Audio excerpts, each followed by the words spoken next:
വചനത്തിലേക്ക് തിരിയുന്നതിന് മുമ്പായിട്ട് വചനമായ യേശു കർത്താവിലേക്ക് നമുക്ക് വീണ്ടും ധ്യാനത്തോടെ നമുക്ക് നോക്കാം. സ്നേഹം പറഞ്ഞ പിതാവേ യേശുവേ, അവിടുത്തെ തിരുസാന്നിധ്യത്തിനായിട്ട് ഞങ്ങളെ സ്തുതിക്കുന്നു. അവിടുത്തെ മുമ്പാകെ ഞങ്ങൾ സാഷ്ടാംഗം വീടുന്നു. കർത്താവേ പത്മോസില് അവിടുത്തെ തേജസ്സിനെ കണ്ട് യോഹന്നാൻ അപ്പോസ്തലൻ അവിടുത്തെ മറുപടി ചാരി അത്ര വർഷങ്ങൾ നടന്ന ആ അപ്പോസ്തലൻ കർത്താവേ അവിടുത്തെ തേജസ് കണ്ട് കർത്താവേ ഒരു പൂജ്യമായിട്ട് സീറോ ആയിട്ട് കർത്താവേ അവിടുത്തെ മുമ്പാകെ മരിച്ചവനെ പോലെ വീണതുപോലെ കർത്താവെ ഞങ്ങളും അവിടുത്തെ മുമ്പാകെ വീഴുന്നു. അവിടുത്തെ രക്തത്താലെ ഞങ്ങൾ ഓരോരുത്തരെയും കഴുകണം. അവിടുത്തെ ആത്മാവിന്റെ വലിയ ശക്തിയാൽ ഞങ്ങൾ ഓരോരുത്തരെയും നിറയ്ക്കണമെന്ന് പ്രാർത്ഥിക്കുന്നു. ഞങ്ങളെ ഉണർവോടെ ഉന്മേഷത്തോടെ വലിയ ജീവന സമൃദ്ധിയിൽ ഞങ്ങളെ ഇരുത്തണമെന്ന് ഞങ്ങൾ പ്രാർത്ഥിക്കുന്നു. ആത്മാവിന്റെ അഗ്നിയാല് പരിശുദ്ധാത്മാവിന്റെ അഗ്നിയാല് ഞങ്ങൾ ഓരോരുത്തരെയും നിറയ്ക്കണമെന്ന് പ്രാർത്ഥിക്കുന്നു. ഞങ്ങളെ ഹൃദയങ്ങളെ കർത്താവ് കത്തിയിരിമാറാക്കണമേ എന്ന് പ്രാർത്ഥിക്കുന്നു. കർത്താവെ അവിടുത്തോടുള്ള ആദ്യ സ്നേഹത്താല് കർത്താവെ അവിടുത്തോടുള്ള ആ ഒരു ബെസ്റ്റ് ലവിനാല് പ്രോട്ടോസ് അഗപ്പയാല് കർത്താവെ ഏറ്റവും ഉന്നതമായ ആ സ്നേഹത്താൽ കർത്താവെ അവിടുത്തെ ഞങ്ങളെ ഓരോരുത്തരെയും ഈ തരുണത്തിൽ നിറയ്ക്കണമെന്ന് പ്രാർത്ഥിക്കുന്നു. കർത്താവെ അവിടുത്തെ ശബ്ദം മാത്രം കേൾക്കുവാൻ ഞങ്ങളെ സഹായിക്കണമേ. കർത്താവെ അവിടുത്തെ നാമം മാത്രം മഹത്വപ്പെടുത്തണേ എന്ന് പ്രാർത്ഥിക്കുന്നു. അവിടുത്തെ ഞങ്ങളോട് സംസാരിക്കാൻ ആഗ്രഹിക്കുന്ന അവിടുത്തെ വ്യക്തമായിട്ടും സ്പഷ്ടമായിട്ടും സംസാരിക്കണമേ എന്ന് പ്രാർത്ഥിക്കുന്നു. പ്രാർത്ഥന കേട്ടതിനെ ഒന്ന് സ്തുതിക്കുന്നു. എല്ലാം യേശു കർത്താവിന്റെ വിലയേറിയ മാധുര്യമുള്ള നാമത്തിൽ തന്നെ ആമീൻ. ആമീൻ. നമുക്ക് യോഹന്നാന്റെ സുവിശേഷത്തിലെ 10-ാം അധ്യായത്തിന്റെ 10-ാമത്തെ വാക്യം എന്ന് പറയുമ്പോൾ നിങ്ങൾക്ക് എല്ലാവർക്കും ഏറ്റവും പരിചയമുള്ള ഒരു വാക്യമാണ്. എന്താ അവിടെ കർത്താവ് എന്തിനാ വന്നിരിക്കുന്നതെന്നുള്ള കാര്യമാണ് പറയുന്നത്. യേശു കർത്താവ് ഇന്ന് ഇവിടെ ഈ ഞായറാഴ്ച നമ്മുടെ കായംകുളം ചർച്ചില് കർത്താവ് വന്ന് സംസാരിക്കുവാണെങ്കിൽ കർത്താവിനോട് നമ്മൾ ചോദിക്കുക, കർത്താവ് എന്തിനാ വന്നേ എന്ന് ചോദിക്കുവാണെങ്കിൽ കർത്താവ് പറയും, ഞാന് നിങ്ങൾക്ക് ജീവൻ ഉണ്ടാകുവാനും സമൃദ്ധമായ ജീവൻ ഉണ്ടാകുവാനും വന്നേന്ന് പറയും. കർത്താവ് 2000 വർഷങ്ങൾക്ക് മുമ്പ് കർത്താവ് ഈ ഭൂമിയിൽ അവതരിച്ചപ്പോഴും അതിനായിട്ട് തന്നെ കർത്താവ് വന്നത്. ഇപ്പോഴും നമുക്ക് സമൃദ്ധമായ ഒരു ജീവൻ നാം ആയിരിക്കുന്ന നമുക്ക് ഇതുവരെ ലഭിച്ചിരിക്കുന്ന ആ ഒരു ജീവന്റെ അളവിൽ നമുക്ക് തൃപ്തിയുള്ളവരാണോ? ഞാൻ വലിയ കുഴപ്പമില്ലാതൊക്കെ അങ്ങ് പോകുന്നു, വലിയ വലിയ മേജർ പട്ടികയിൽപ്പെട്ട പാപത്തിലൊന്നും ഞാൻ വീഴുന്നില്ല, നല്ല സാക്ഷിയൊക്കെ ഉണ്ട്, സഹോദരന്മാർക്ക് എന്നെ കുറിച്ച് നല്ല അഭിപ്രായമാണ് ഉള്ളത്, ഞാൻ അത്ര മോശക്കാരനോ മോശക്കാരിയൊന്നും അല്ല. Are we complacent? Are we satisfied with our present spiritual state? നമ്മുടെ ഇപ്പോഴത്തെ ആത്മീയ അവസ്ഥയെ കുറിച്ച് നമുക്ക് ഒരു തൃപ്തി, ഒരു ആലസ്യമാണോ ഉള്ളത്? അതോ നമുക്ക് കർത്താവെ അവിടുന്ന് എനിക്ക് തരാൻ ആഗ്രഹിക്കുന്നതെല്ലാം കർത്താവെ തന്നു തീർന്നിട്ടില്ലല്ലോ, ഇനിയും സമൃദ്ധമായ ജീവൻ. ഇന്ന് ക്രിസ്തീയ ലോകത്ത് ഒത്തിരി പേര് കർത്താവിനെ പിൻപറ്റുന്നത് സമൃദ്ധമായിട്ടുള്ള സാമ്പത്തിക സമൃദ്ധിക്ക് വേണ്ടിയാണ്. സാമ്പത്തിക സമൃദ്ധി, എനിക്ക് ജോലി വേണം, എനിക്ക് കൂടുതൽ പൈസ വേണം, എനിക്ക് അത് വേണം, ഇത് വേണം, ഭൗതികമായിട്ടുള്ള കാര്യങ്ങൾക്ക് വേണ്ടി, തെറ്റായ കാര്യങ്ങൾക്ക് വേണ്ടി കർത്താവിനെ പിൻപറ്റുന്ന ആൾക്കാരുണ്ട്. എന്തെങ്കിലുമൊക്കെ ചില സാമ്പത്തികമായിട്ടുള്ള ചില കാര്യങ്ങൾ നടക്കണം, നമുക്ക് ഭൗതികമായിട്ടുള്ള ചില സൗഖ്യങ്ങൾ കിട്ടണം. ശരിയാണ്, നമ്മളുടെ ആവശ്യങ്ങളെല്ലാം നിറവേറ്റുവാൻ മതിയായവനാണ് കർത്താവ്. നമ്മളുടെ സാമ്പത്തികമായിട്ടുള്ള ആവശ്യങ്ങളാവട്ടെ, നമ്മളുടെ അത്യാഗ്രഹങ്ങളല്ല, മറിച്ച് നമ്മുടെ ആവശ്യങ്ങൾ, നീഡ്സ് എന്നാ പറഞ്ഞിരിക്കുന്നത്. നമ്മുടെ ബുദ്ധിമുട്ടൊക്കെയും എന്നാണ് ഫിലിപ്പിയർ 4:19 മലയാളം സത്യവേദ പുസ്തകത്തിൽ. ഇംഗ്ലീഷിലെ നീഡ്, നമ്മുടെ നീഡ് എന്താ, ഗ്രീഡ് എന്താ? നമ്മുടെ നീഡിന് വേണ്ടിയുള്ളതെല്ലാം ഉണ്ട്, എന്നാൽ ഗ്രീഡിന് വേണ്ടിയുള്ളതെല്ലാം ഇല്ല എന്നൊക്കെ എനിക്ക് മഹാത്മാഗാന്ധിയെ കണ്ടപ്പെട്ട് പറഞ്ഞതായിട്ട് കേട്ടിട്ടുള്ള. നമ്മുടെ നീഡ് നമുക്ക് ശരിയാണ്, ഓരോരുത്തർക്കും ഓരോ നീഡായിരിക്കും, ഓരോരുത്തർക്കും ഓരോ വൃത്തമായിരിക്കും. ചിലപ്പോൾ നമുക്ക് നീഡിനും മീതെ കർത്താവ് തരുന്നത് അത് കർത്താവിന്റെ രാജ്യത്തിനായിട്ടും നമ്മളുടെ ഭാവിക്ക് വേണ്ടി എല്ലാം ദൈവം തരുന്ന കാര്യങ്ങളൊക്കെ ഉണ്ട്. അതെല്ലാം നമ്മൾ സേവപ്പ് ചെയ്യണം. കർത്താവ് പറയുന്നത് പോലെ നമ്മൾ കൊടുക്കണം, അതെല്ലാം ശരി തന്നെ. അപ്പൊ നമ്മുടെ നീഡ്, ആവശ്യങ്ങൾ, ഭൗതികമായിട്ടുള്ള കാര്യങ്ങളെ സംബന്ധിച്ചുള്ള നമ്മളുടെ സാമ്പത്തികമായിട്ടുള്ള കാര്യങ്ങളാവട്ടെ, ആരോഗ്യപരമായ കാര്യങ്ങളാവട്ടെ, ആ കാര്യങ്ങളിലൊക്കെ അത് കർത്താവ് നിറവേറ്റാൻ മതിയായവനാണ്. എപ്പോഴാ നമ്മൾ അവന്റെ രാജ്യവും നീതിയും മുമ്പേ അന്വേഷിക്കുമ്പോൾ എവിടെ പറയുന്നേ? First you seek his kingdom and his righteousness and all these things shall be added unto you എന്ന് എവിടെ പറയുന്നത്? മത്തായി 7:33, 6:33. Very good. ഗിരിപ്രഭാഷണത്തിന്റെ അവസാനത്തോളം വരുമ്പോൾ കർത്താവ് അതിന്റെ ലാറ്റർ പാട്ടിൽ എവിടെ പറയുന്നു? മത്തായി 6:33 മുമ്പേ അവന്റെ രാജ്യവും നീതി അന്വേഷിക്കുക, എന്നാൽ വേണ്ടുന്നതെല്ലാം കർത്താവ് തരുവാൻ മതിയായവനാണ്. അപ്പൊ നമ്മള് നമ്മുടെ സമൃദ്ധമായ ജീവന്റെ കാര്യം പറയുമ്പോൾ നമുക്ക് സ്വാഭാവികമായിട്ടും കർത്താവേ നമ്മുടെ പരീക്ഷയുടെ കാര്യം, നമ്മളുടെ യുനോ സാമ്പത്തികമായിട്ടുള്ള ചില കാര്യങ്ങളാവട്ടെ, പരീക്ഷയുടെ കാര്യങ്ങളാവട്ടെ, ജോലിയുടെ ചില കാര്യങ്ങളാവട്ടെ, വിവാഹത്തിന്റെ ചില കാര്യങ്ങളാവട്ടെ, അതിലൊന്നും തെറ്റൊന്നുമില്ല. അതൊക്കെ നമുക്ക് ഭൂമിയിൽ വേണ്ടുന്ന കാര്യങ്ങളാണ്. നമുക്ക് വേണ്ടുന്ന കാര്യങ്ങളാണ്. അത് നമ്മൾ ഉത്തരവാദിത്തബോധത്തോടെ കാര്യങ്ങളെല്ലാം ചെയ്യണം. കർത്താവ് ഏൽപ്പിച്ച കാര്യങ്ങളെല്ലാം നമ്മൾ ചെയ്യണം. എന്നാൽ നമ്മളുടെ ഹൃദയത്തിന്റെ ആഴത്തിലുള്ള അന്വേഷണം അതിൽ തന്നെ അങ്ങ് ഉടക്കി നിൽക്കുകയാണോ, അതോ ഉയരത്തിലേക്കുള്ള വലിയൊരു സമൃദ്ധമായ ജീവൻ കർത്താവ് തരാൻ ആഗ്രഹിക്കുന്ന ഒരു സമൃദ്ധമായ ജീവനിലേക്കുള്ള ഒരു അന്വേഷണം നമുക്കുണ്ട്. ഇപ്പം യുനോ ഒരു വീട്ടിലെ പപ്പ ഈ വലിയൊരു യാത്രയൊക്കെ കഴിഞ്ഞ് വീട്ടിലേക്ക് വരുമ്പോ പപ്പ വലിയൊരു തന്റെ വലിയ ബിസിനസ്സുകാരനായിട്ടുള്ള ഒരു അച്ഛനാന്നിരിക്കട്ടെ പപ്പ. അപ്പം തന്റെ 25 വയസ്സുള്ള മകന് ആ ബിസിനസിന്റെ കാര്യങ്ങളൊക്കെ വലിയ തന്റെ ആസ്തിയും കാര്യങ്ങളും എല്ലാം അത് കൈമാറാൻ പപ്പ ആഗ്രഹിക്കുന്നിരിക്കട്ടെ. അല്ലെ മകൻ ഇവിടെ അപ്പ എനിക്ക് ചോക്ലേറ്റ് കൊണ്ടുവന്നിട്ടുണ്ടോ, എനിക്ക് മിഠായി കൊണ്ടുവന്നിട്ടുണ്ടോ, എനിക്ക് ലോലിപോപ്പ് കൊണ്ടുവന്നിട്ടുണ്ടോ? 2-3 വയസ്സുള്ള 10-12 വയസ്സുള്ളവർക്ക് പിന്നെ കുഴപ്പമില്ല കേട്ടോ. പക്ഷെ നമ്മള് ആ ഒരു 10-25 അല്ലെങ്കിൽ 10-30 വയസ്സുള്ള ഒരു മകനും അതാണ് അന്വേഷിക്കുന്നെങ്കിൽ, അയ്യോ എന്റെ പയ്യന് എന്തെങ്കിലും ബുദ്ധിയിൽ എന്തെങ്കിലും കുറവുണ്ടോ, ഇപ്പോഴും ഇവന് ലോലിപോപ്പ് ചോദിച്ചുകൊണ്ടിരിക്കുവാണല്ലേ. അപ്പം സ്വർഗസ്വനായ പിതാവ് പലപ്പോഴും നമ്മളുടെ ശരിയാണ്, നമ്മുടെ ഭൗതികമായിട്ടുള്ള കാര്യങ്ങൾക്ക് വേണ്ടി എല്ലാം നമ്മൾ പ്രാർത്ഥിക്കണം. നമ്മളുടെ ചെറുതും വലുതുമായിട്ടുള്ള ആവശ്യങ്ങൾ, നമുക്ക് ജീവനും ആരോഗ്യത്തിനും എല്ലാത്തിനും വേണ്ടി നമ്മൾ തീർച്ചയായിട്ടും പ്രാർത്ഥിക്കണം. പക്ഷേ അതിനെല്ലാം ഉപരിയായിട്ട് നമ്മുടെ ഹൃദയത്തിന്റെ അന്വേഷണം എന്തായിരിക്കണം? കർത്താവേ, അവിടുന്ന് എങ്ങനെ എന്റെ ജീവിതം ആക്കി തീർക്കണമെന്നാണോ അവിടുന്ന് ആഗ്രഹിക്കുന്നത്, അതുപോലെ എന്നെ ആക്കി തീർക്കണമേ. അവിടുത്തെ സ്വരൂപത്തിലേക്ക് എന്നെ അനുരൂപപ്പെടുത്തണമേ. നമ്മൾ റോമർ 8 എവിടെ വായിക്കുന്നേ? Predestined to be conform to his image. യേശുവിന്റെ സ്വരൂപത്തിലേക്ക് അനുരൂപപ്പെടാനാ നമ്മളെ വിളിച്ചിരിക്കുന്നത്. എവിടെ വായിക്കുന്നത്? റോമർ 8-29 വാക്യത്തിൽ നമ്മൾ വായിക്കുന്നുണ്ട്. റോമർ 8-29 എഴുതി വെച്ച് ഞാൻ അതൊന്നും എടുക്കുന്നില്ല. അതൊക്കെ എടുക്കുന്ന ഇനിയിപ്പോ 2-3 മണിക്കൂർ 10-12 മണിക്കൂർ എടുത്താലും തീരത്തില്ല. അപ്പൊ അതുകൊണ്ട് ഞാൻ ചില പാസിംഗ് ആയിട്ടുള്ള ചില വചനങ്ങൾ പറയുന്നത് എനിക്ക് ഓൾറെഡി പലർക്കും അറിയാവുന്നതാണ്. എന്റെ പ്രതീക്ഷ എന്ന റോമർ 8-29 നമ്മൾ വായിക്കുന്നത് നമ്മുടെ ആ ലക്ഷ്യസ്ഥാനം, നമ്മുടെ ഡെസ്റ്റിനേഷൻ, പ്രീ ഡിസ്റ്റൈൻഡ്, നമ്മുടെ ഡെസ്റ്റിനി മാത്രമല്ല നമ്മുടെ ഡെസ്റ്റിനേഷനും ഓൾറെഡി നിശ്ചയിച്ച് ദൈവം വെച്ചിരിക്കുകയാണ്. അപ്പൊ ആ ഒരു സമൃദ്ധമായ ജീവൻ എന്ന് പറഞ്ഞാൽ എന്താ സമൃദ്ധമായ ജീവൻ എന്ന് പറയുമ്പോൾ ഇങ്ങനെ പല കരിസ്മാറ്റിക് ഗോളങ്ങളിൽ ചിലപ്പോൾ അവര് സമൃദ്ധമായ ശക്തി എന്നൊക്കെ പറയുമ്പോഴത്തേക്ക് അവരിങ്ങനെ തുള്ളിച്ചാടി ഇങ്ങനെ എന്ന് പറഞ്ഞിങ്ങനെ വെളിച്ചപ്പാട് തുള്ളുന്നതൊക്കെ ഉള്ള എന്തെങ്കിലുമൊക്കെ കുറെ അതിലുള്ള പല കാര്യങ്ങളും ഒക്കെ പറയുന്ന കാര്യമായിരിക്കും അവര് ചിലപ്പോൾ സമൃദ്ധമായ ജീവൻ ഇന്റർപ്രറ്റ് ചെയ്യുന്നത്. പക്ഷെ അങ്ങനെയല്ല. സമൃദ്ധമായ ജീവൻ എന്ന് പറഞ്ഞാൽ യേശുവിലാണ് ആ ജീവനുള്ളത്. അപ്പൊ ആ ഒരു മത്തായി 6:33 ഞാനത് യേശുവിലെ ജീവന്റെ കാര്യം പറഞ്ഞതിന് മുമ്പായിട്ട് ഭൗതികമായിട്ടുള്ള കാര്യങ്ങൾ എപ്പോഴും നമുക്ക് വേണ്ടുന്ന തന്നെ കർത്താവ് എപ്പോഴും തരുന്നേ. മുമ്പേ അവന്റെ രാജ്യവും നീതിയും അന്വേഷിക്കുക. കർത്താവിന്റെ രാജ്യം അന്വേഷിക്കുക എന്ന് പറഞ്ഞാൽ എന്താ? നമ്മള് ജോലിയൊക്കെ ഉപേക്ഷിച്ച് പൂർണ്ണസമയ പ്രവർത്തകയായാലാണോ കർത്താവിന്റെ രാജ്യം അന്വേഷിക്കുന്നത്? അല്ല.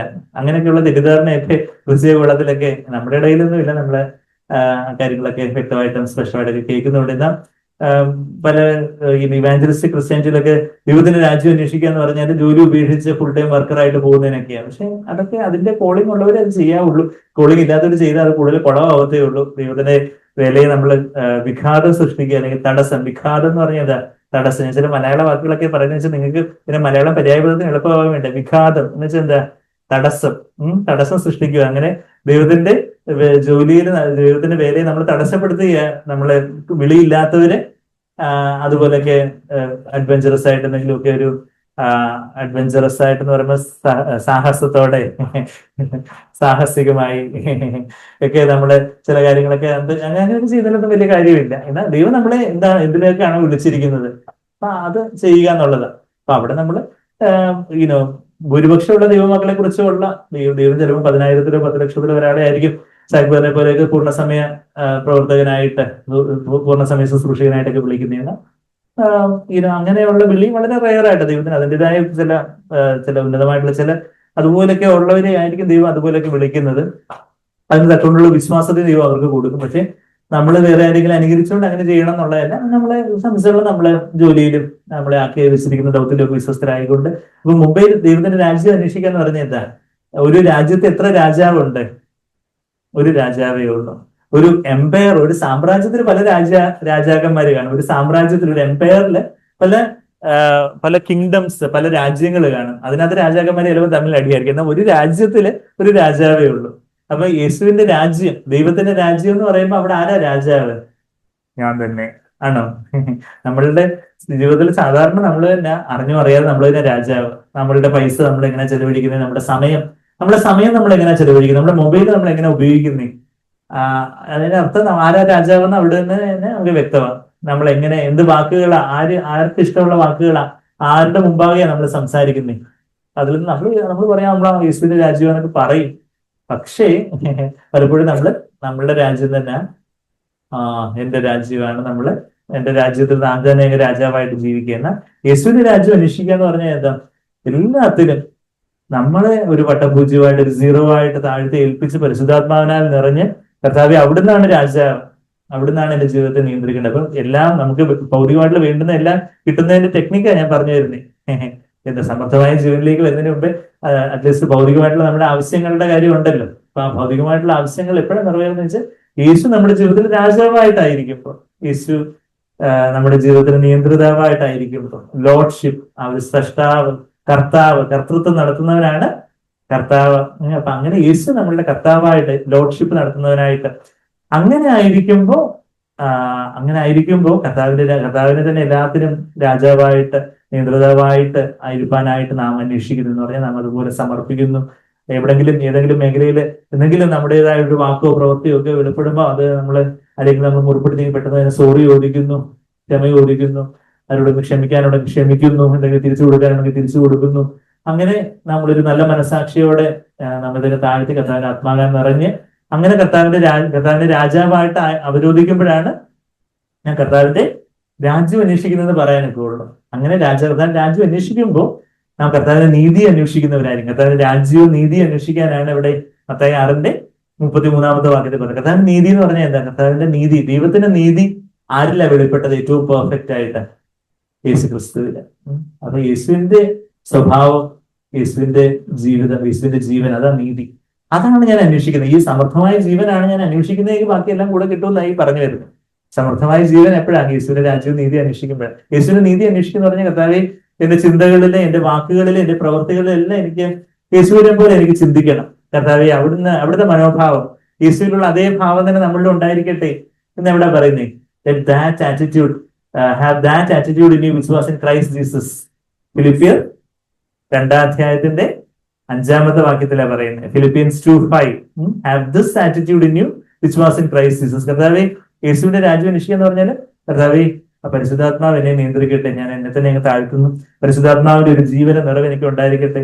യേശുവിന്റെ അതേ മനോഭാവം മറ്റുള്ളവരോട്, നമ്മളുടെ അപ്പനമ്മമാരോട് കർത്താവിന് ഉണ്ടായിരുന്ന അതേപോലുള്ള ഒരു മനോഭാവം, നമ്മളുടെ മക്കളോട് കർത്താവിനുണ്ടായിരിക്കുന്നത് പോലുള്ള ഒരു മനോഭാവം, നമ്മളുടെ ഭാര്യയോട്, നമ്മുടെ ഭർത്താവിനോട് യേശുവിന് സമാനമായിട്ടുള്ള ഒരു മനോഭാവം, നമ്മളുടെ സഹോദരങ്ങളോട്, സഭയിലുള്ള നമ്മുടെ സഹോദരങ്ങളോട്, നമ്മളുടെ ഈ ചർച്ച തന്നെ നമ്മളിപ്പോ ആയിരിക്കുന്നവരോടെല്ലാം, നമുക്ക് ഓരോരുത്തർക്കും നമ്മുടെ ഇവിടെ ഇരിക്കുന്നവരോട് ബാക്കിയുള്ളവരോടെല്ലാം യേശുവിനുള്ള അതേ മനോഭാവമാണ് നമുക്കുള്ളത്. അത് നമുക്ക് ആ ബ്രദർ അങ്ങനെ, ഈ ബ്രദർ ഇങ്ങനെ, ഈ സിസ്റ്റർ ഇങ്ങനെ, അതങ്ങനെ, അങ്ങനെയൊക്കെ ഒരു പരാതിയും പെറുപെറുപ്പും ഒക്കെയാണ്. ശരിയാണ്, ഒത്തിരി കുറവുള്ളവരാണ് നമ്മൾ ഓരോരുത്തരും. നമ്മൾ ആരും ഇവിടെ പെർഫെക്റ്റ് ആയിട്ടുള്ള ആരും ഇല്ല. പക്ഷെ ആ കുറവുള്ള കർത്താവേ, ഈ കുറവുള്ള ഈ സഹോദരി എനിക്ക് തന്നേക്കുന്നു, ഞാനും കുറവുള്ളവനാണല്ലോ. അതുകൊണ്ട് കർത്താവേ I accept dum just as you have accepted me. ക്രിസ്തു നമ്മളെ കൈക്കൊണ്ടതുപോലെ നാം പരസ്പരം കൈക്കൊള്ളുവിൻ. എവിടെ പറയുന്നേ? റോമർ 15:7 വാക്യം. ജോജു വേറെ വിവാഹ സന്ദേശങ്ങളിലൊക്കെ കൂടെ കോട്ട് ചെയ്യുന്ന ഒരു വാക്യമാണ് Romans 15:7. Accept one another just as Christ has accepted you. ഇത് ഭാര്യാഭർത്തൃ ബന്ധത്തില്, സഹോദര ബന്ധത്തില്, അവിടെ ആ കോണ്ടെക്സ്റ്റ് സന്ദർഭത്തിൽ സഹോദര ബന്ധത്തിലാണ് പൗലോസ് അവിടെ പറയുന്നത്. റോമർക്ക് എഴുതിയ ലേഖനത്തിലെ ആ സുവിശേഷം എല്ലാം വളരെ വ്യക്തമായിട്ട്, സ്പഷ്ടമായിട്ടും എല്ലാം ക്രമാനുക്രമമായിട്ടെല്ലാം ക്രമാനുഗതമായിട്ട് പറഞ്ഞതിന് ശേഷം accept one another just as Christ has accepted you. കർത്താവ് നമ്മളെ കൈക്കൊണ്ടു. നമ്മള് ഏറ്റവും പെർഫെക്റ്റ് ആയിട്ട് ഏറ്റവും തികഞ്ഞവനായതിനു ശേഷമാണ് കർത്താവ് നമ്മളെ കൈക്കൊണ്ടേ? അല്ല, നമ്മുടെ ഭാവിയിൽ ചെളിക്കുഴി കിടക്കുന്ന സമയത്ത് തന്നെ കർത്താവ് വന്ന് നമ്മളെ വീണ്ടെടുത്തു. ഒരു കണക്കിന് ദയ തോന്നാതെ നമ്മളെ ഓരം കിട്ടപ്പെട്ട് വഴിയരികില് ചോര കുളിച്ച് കിടക്കുമ്പോഴേ കർത്താവ് നമ്മളെ അങ്ങ് അക്സെപ്റ്റ് ചെയ്ത് അവിടുത്തെ നീതി അങ്കിയാൽ മൂടി കർത്താവ് നമ്മളെ ഏറ്റുകൊണ്ടു. അപ്പൊ നമ്മള് ബാക്കിയുള്ള സഹോദരങ്ങളെ അവരായിരിക്കുന്ന അവസ്ഥയില് ശരിയാണ്, ചിലപ്പം ചർച്ചിലെ ഉത്തരവാദിത്തമുള്ളവർ ചിലപ്പോൾ തിരുത്തേണ്ടവരെ തിരുത്തേണ്ടതായിട്ടുള്ള കാര്യങ്ങളൊക്കെ കാണും. പക്ഷെ എങ്കിലും അക്സെപ്റ്റ്, അവര് ആയിരിക്കുന്ന അവസ്ഥയിൽ അങ്ങ് അക്സെപ്റ്റ് ചെയ്യുന്നു, അങ്ങ് അംഗീകരിക്കുന്നു, ഉൾക്കൊള്ളുന്നു, ഏറ്റെടുക്കുന്നു. അപ്പൊ ഞാൻ പറഞ്ഞു വരുന്നത് എന്ത് ഈ പറഞ്ഞു വരുന്നത്, കർത്താവിനുള്ള അതേ മനോഭാവം, കർത്താവിന് സമർത്ഥമായ ജീവന്റെ കാര്യമാണ് ഞാൻ ഈ പറഞ്ഞു വരുന്നത്. സമർത്ഥമായ ജീവന് വേണ്ടിയുള്ള ഒരു ദാഹം നമുക്ക് ഉണ്ടായിരിക്കണം. ആ സമർത്ഥമായ ജീവൻ എന്ന് പറയുമ്പോൾ നമ്മുടെ സ്വാഭാവികമായിട്ടുള്ള അന്വേഷണം, സ്വാഭാവികമായിട്ട് നമ്മുടെ മനുഷ്യന്റെ നമ്മുടെ അന്വേഷണം എന്തായി, നമ്മളുടെ ഭൗതികമായിട്ടുള്ള കാര്യങ്ങളൊക്കെ നടക്കണം എന്നുള്ള കാര്യം. എന്നാൽ ഭൗതികമായിട്ടുള്ള കാര്യങ്ങൾ എപ്പോഴാണ് നടക്കുന്നതെന്ന് ചോദിച്ചാൽ ഈ സമർത്ഥമായ ജീവൻ നമ്മൾ അന്വേഷിക്കുമ്പോഴാണ് ഭൗതികമായിട്ടുള്ള കാര്യങ്ങൾ നടക്കുന്നത്. സമർത്ഥമായ ജീവൻ എന്ന് പറയുന്നതാണ് യേശുവിനെ പോലെ ആയിത്തീരുക. അതാണ് നമ്മൾ ഈ പറഞ്ഞ് മത്തായി 6:33 എന്താ പറയുന്നത്, കർത്താവിന്റെ രാജ്യവും നീതി അന്വേഷിക്കുന്ന പറയുമ്പോൾ കർത്താവ് നമ്മുടെ ജീവിതത്തിൽ രാജാവായിരിക്കുന്നു എന്ന് പറഞ്ഞാൽ നമ്മളുടെ മനോഭാവം, നമ്മൾ ഉദ്ദേശ ലക്ഷ്യങ്ങൾ, motifs, attitudes, motifs, thoughts, words, deeds എന്നൊരു 5 മേഖലകളെങ്കിൽ നമുക്ക് മെയിൻ ആയിട്ട് പറയാം. എന്താ? മനോഭാവം, ഉദ്ദേശ ലക്ഷ്യങ്ങൾ, ചിന്തകൾ, വാക്കുകൾ, പ്രവർത്തികൾ. ആറ്റിറ്റ്യൂഡ്സ് എല്ലാവരും എഴുതിയോ? Attitudes, motifs, thoughts, words, deeds. അതിലെല്ലാം ഉള്ള മുഖഭാവങ്ങൾ. ഞാൻ കുറച്ചുകൂടെ വിശദീകരിച്ച് 9 കാര്യങ്ങളൊക്കെ പറയുമായിരുന്നു. Attitudes, motifs, decisions, desires, emotions, thoughts, words, facial expressions and deeds എന്നൊക്കെ ഞാൻ കുറച്ചുകൂടെ ഒന്ന് വിശദീകരിച്ച് ഒന്നുകൂടെ പറയണമെങ്കിൽ എനിക്കൊരു ഇങ്ങനെ കവിത മാതിരി വരും. ഞാൻ പലപ്പോഴും എന്നെ തന്നെ ജഡ്ജ് ചെയ്യാൻ വേണ്ടി മുമ്പാകെ പറയുന്നത് ഇത്: attitudes, thoughts, decisions, desires, emotions, thoughts, words, facial expressions and deeds. ഇതെല്ലാം ഇതിനകത്തൊക്കെ വരുന്ന കാര്യങ്ങളൊക്കെ തന്നെ. സിമ്പിൾ ആയിട്ട് അവർക്ക് 5 കാര്യങ്ങളെങ്കിലും. ഞാൻ പറഞ്ഞാൽ അത് ആ ഒരു നമ്മള് എപ്പോഴാണ് നമുക്ക് ഈ സമൃദ്ധമായ ജീവനിലേക്ക് വരാൻ കർത്താവ് വന്നിരിക്കുന്നത്.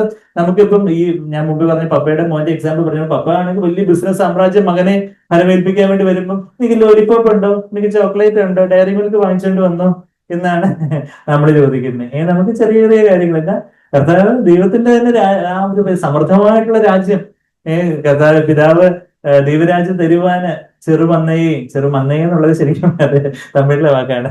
ചെറിയ ആട്ടിൻകൂട്ടമേ, ചില തമിഴ് വാക്കുകളൊക്കെ കയറി ചെറുമന്തയെ എന്നാണല്ലേ തമിഴില്. ചെറിയ ആട്ടിൻകൂട്ടമേ, കർത്താവ് തന്റെ രാജ്യം തരുവാന് നിങ്ങളിൽ പ്രസാദിച്ചിരിക്കുന്നു. ആ വാക്യം അറിയാവോ എല്ലാവർക്കും? എവിടെ? ലൂക്കോസിന്റെ സുവിശേഷത്തില് അല്ലെ? ആ ഒരു ചെറിയ ആട്ടിൻകൂട്ടത്തോട് നമ്മൾ പറയാം. ലൂക്കോസ് 12:32. ദൈവത്തിന്റെ രാജ്യം, നമ്മുടെ സമർത്ഥമായ ജീവന്റെ കാര്യം പറയുമ്പോൾ ഈ ദൈവരാജ്യം അന്വേഷിക്കുന്നവർക്കാണ് ദൈവരാജ്യവും നീതിയും. അതാണ് സമർത്ഥമായ ജീവൻ. അത് അന്വേഷിക്കുമ്പോൾ ബാക്കി കാര്യങ്ങളെല്ലാം കിട്ടും.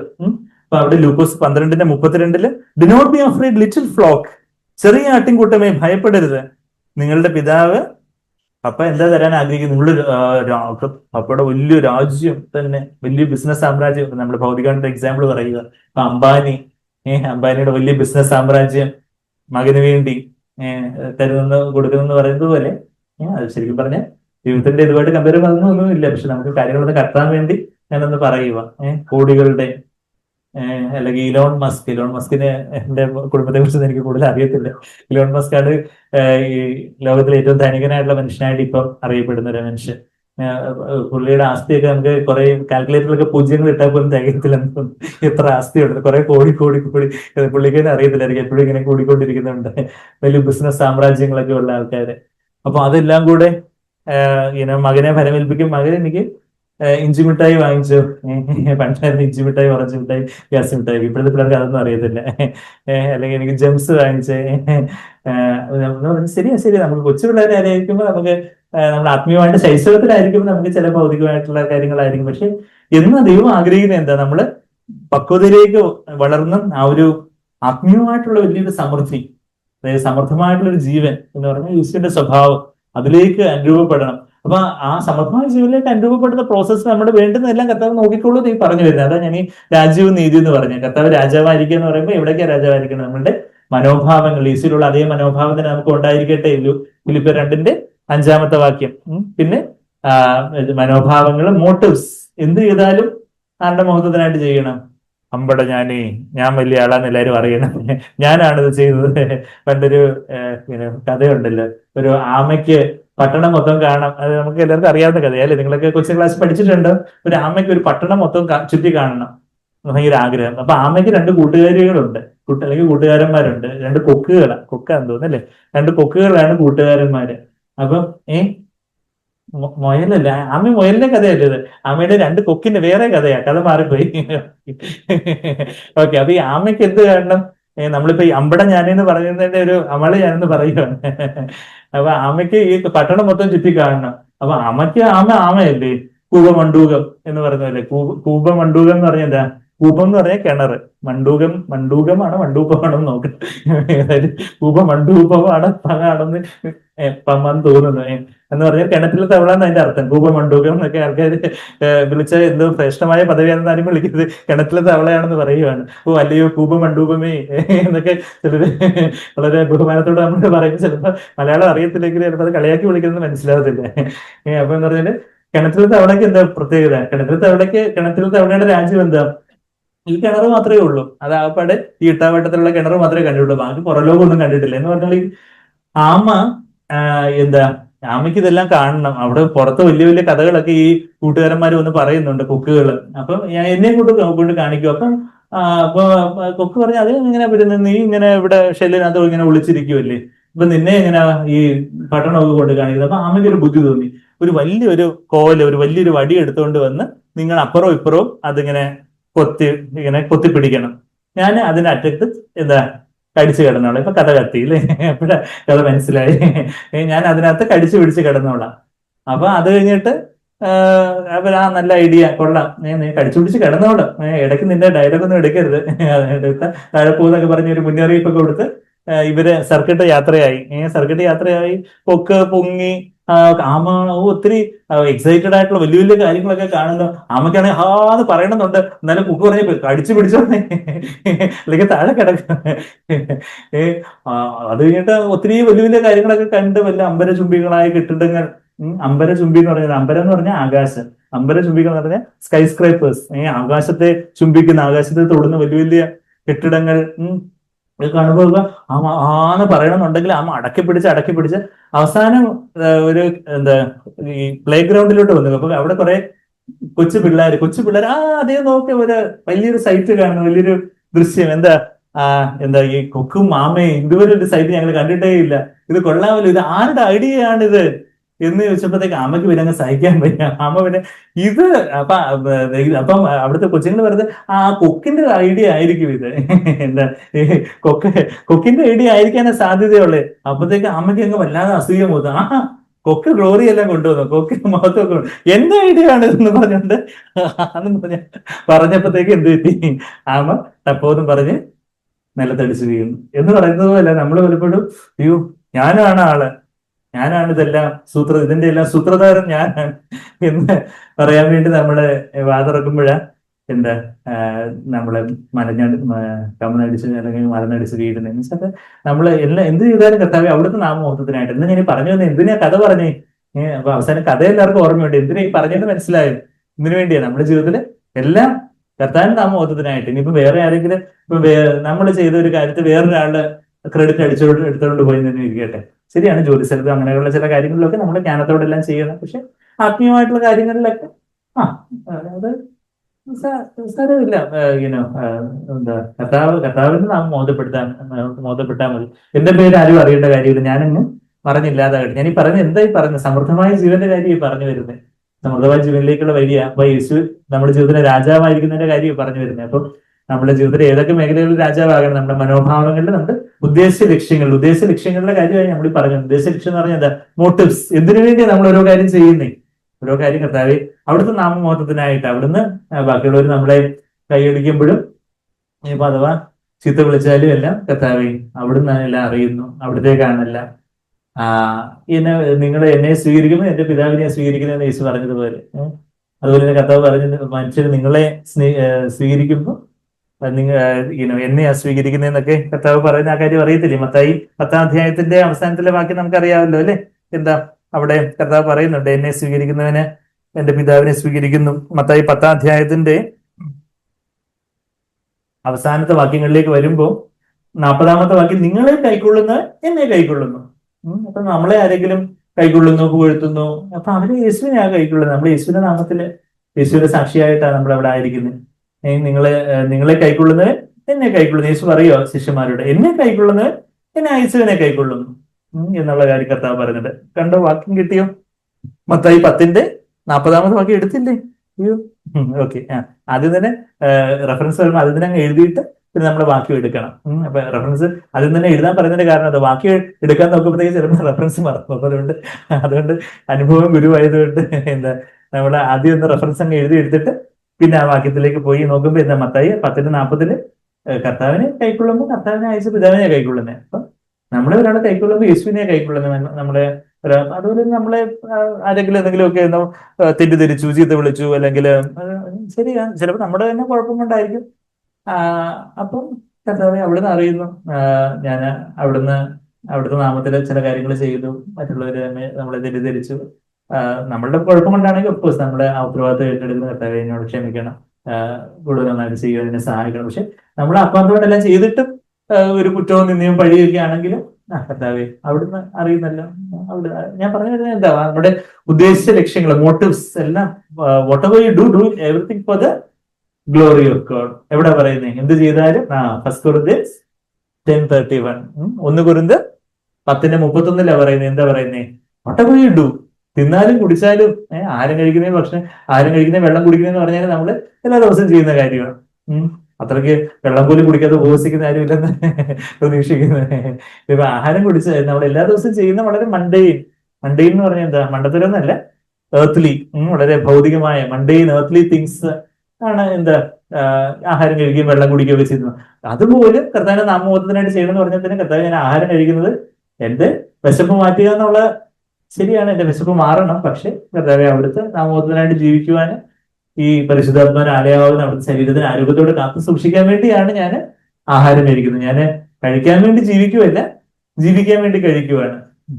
എന്തായാലും വ്യത്യാസമുണ്ടല്ലോ അല്ലെ? കഴിക്കാൻ വേണ്ടി ഒരാളത്തിൽ ജീവിക്കുന്നത്, അവർക്ക് കഴിക്കുക, ആഹാരം കഴിക്കുക എന്നുള്ളതാണ് അവരുടെ ഉദ്ദേശ ലക്ഷ്യം. പക്ഷെ ഇത് ജീവിക്കാൻ വേണ്ടി നമ്മൾ കഴിക്കണം. പക്ഷെ നമ്മൾ രുചിയുള്ളതെന്ന് കഴിക്കുന്നതൊന്നും അല്ല നമ്മൾ പറയുന്നത്. രുചിയുള്ളതെല്ലാം കഴിച്ചു, പക്ഷെ ആരോഗ്യകരമായിട്ട് ഭക്ഷണം എന്ത് ചെയ്താലും അത് കർത്താവിന്റെ നാമബോധത്തിനായിട്ട് നമ്മളത് ചെയ്യണ്ടേ. കർത്താവ് ഈ ആരോഗ്യം, ഈ ഭക്ഷണം കഴിക്കുന്നതിലൂടെ, വെള്ളം കുടിക്കുന്നതുകൊണ്ടൊക്കെ എനിക്ക് ആരോഗ്യമായിട്ട് ഇരിക്കണം. അത് ആർക്ക് വേണ്ടി എനിക്ക് ജീവിക്കണ്ടേ? എനിക്ക് അങ്ങേക്ക് വേണ്ടി എനിക്ക് ജീവിക്കണം. എന്റെ ആരോഗ്യം ഞാൻ തരുന്നു നാഥനായ എന്നൊക്കെ നമ്മൾ ആ പാട്ടിൽ പാടിയതുപോലെ, ക്രൂസിൽ കണ്ടു ഞാൻ സ്നേഹത്തെ നമ്മൾ പാടിയതുപോലെ എന്റെ ആരോഗ്യം ഞാൻ തരുന്നു.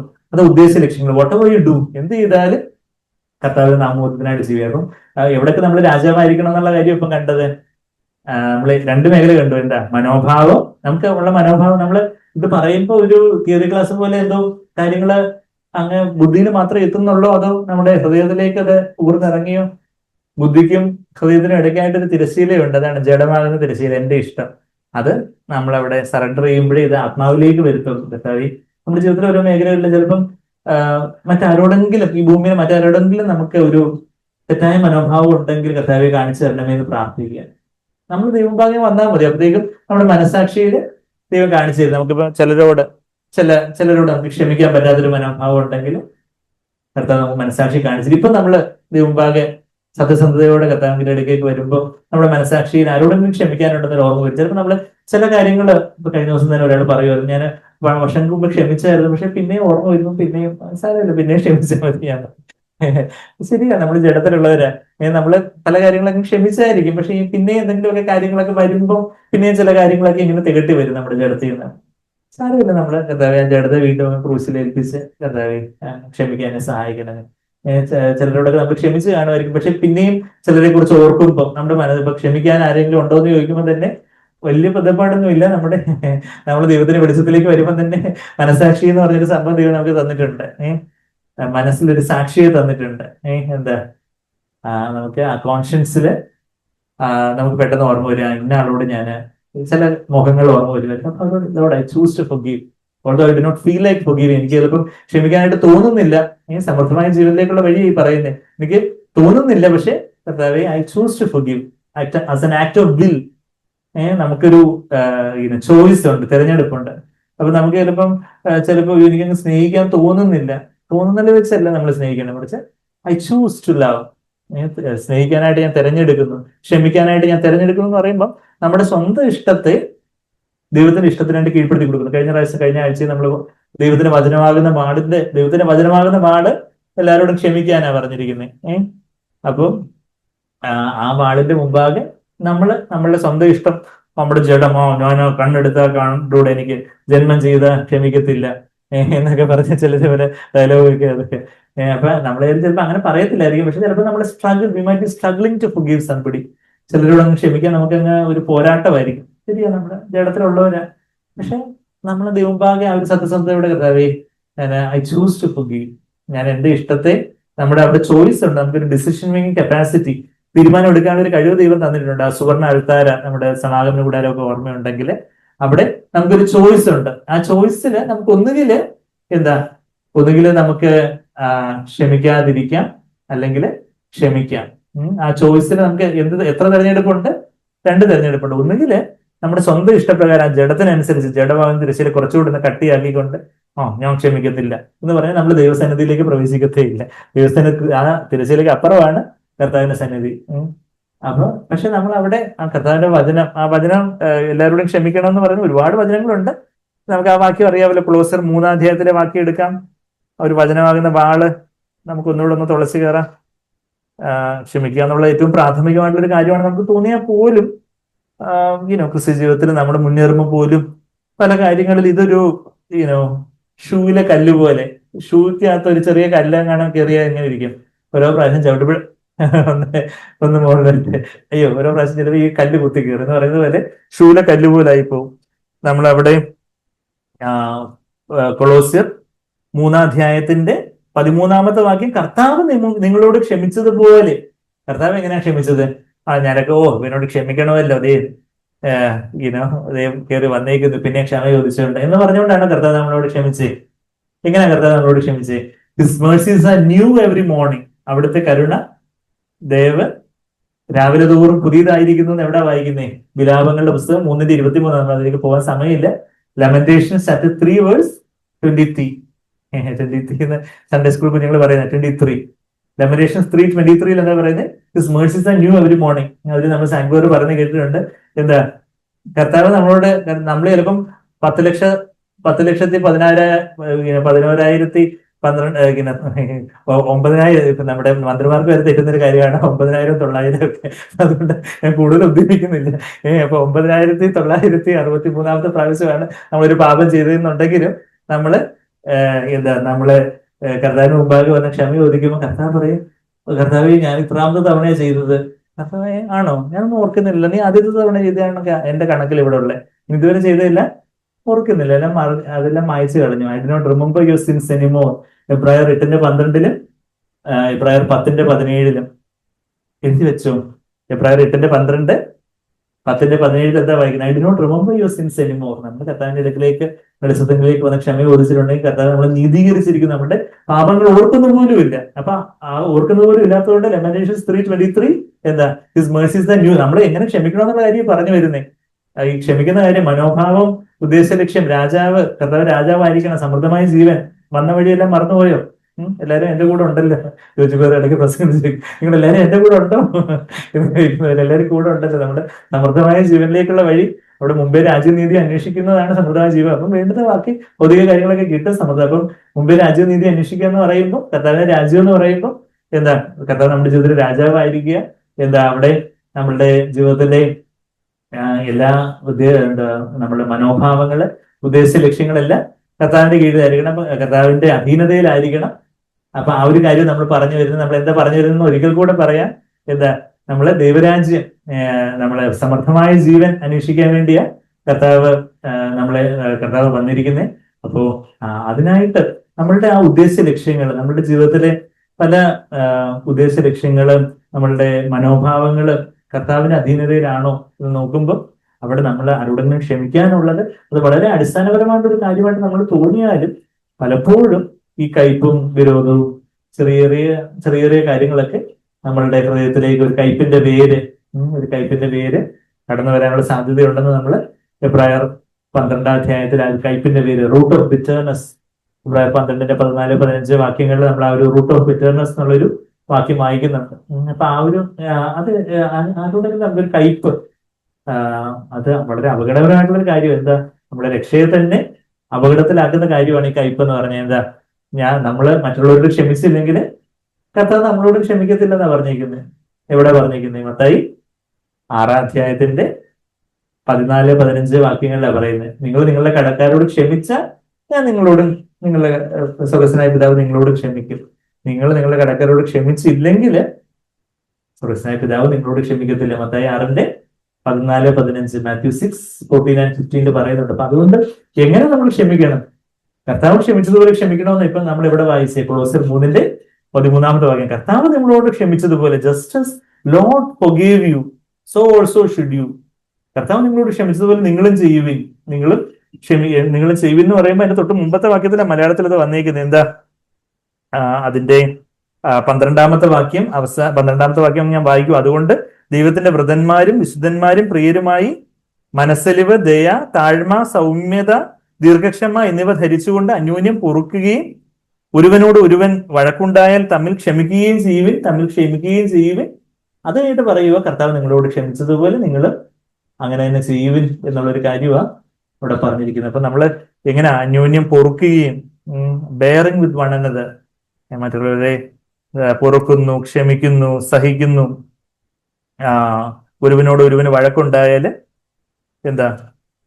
തമ്മിൽ ക്ഷമിക്കുകയും ചെയ്യും. നമുക്ക് ശരിയാണ്, ചില കാര്യങ്ങളിലൊക്കെ ചില കാര്യങ്ങളൊക്കെ ലീഗലായിട്ടൊക്കെ നമ്മൾ ചില കാര്യങ്ങളൊക്കെ പ്രൊസീഡ് ചെയ്യേണ്ടതായിട്ടൊക്കെ വന്നേക്കാം. ചില വ്യവഹാരങ്ങളും അങ്ങനെയൊക്കെയുള്ള ചില കാര്യങ്ങളും ഒക്കെ. എന്നാ എന്താ നമ്മളുടെ മനസ്സിന് ആരോടും എന്ത് കാണരുത്, ഒരു കയ്പോ ഒരു വിരോധമോ.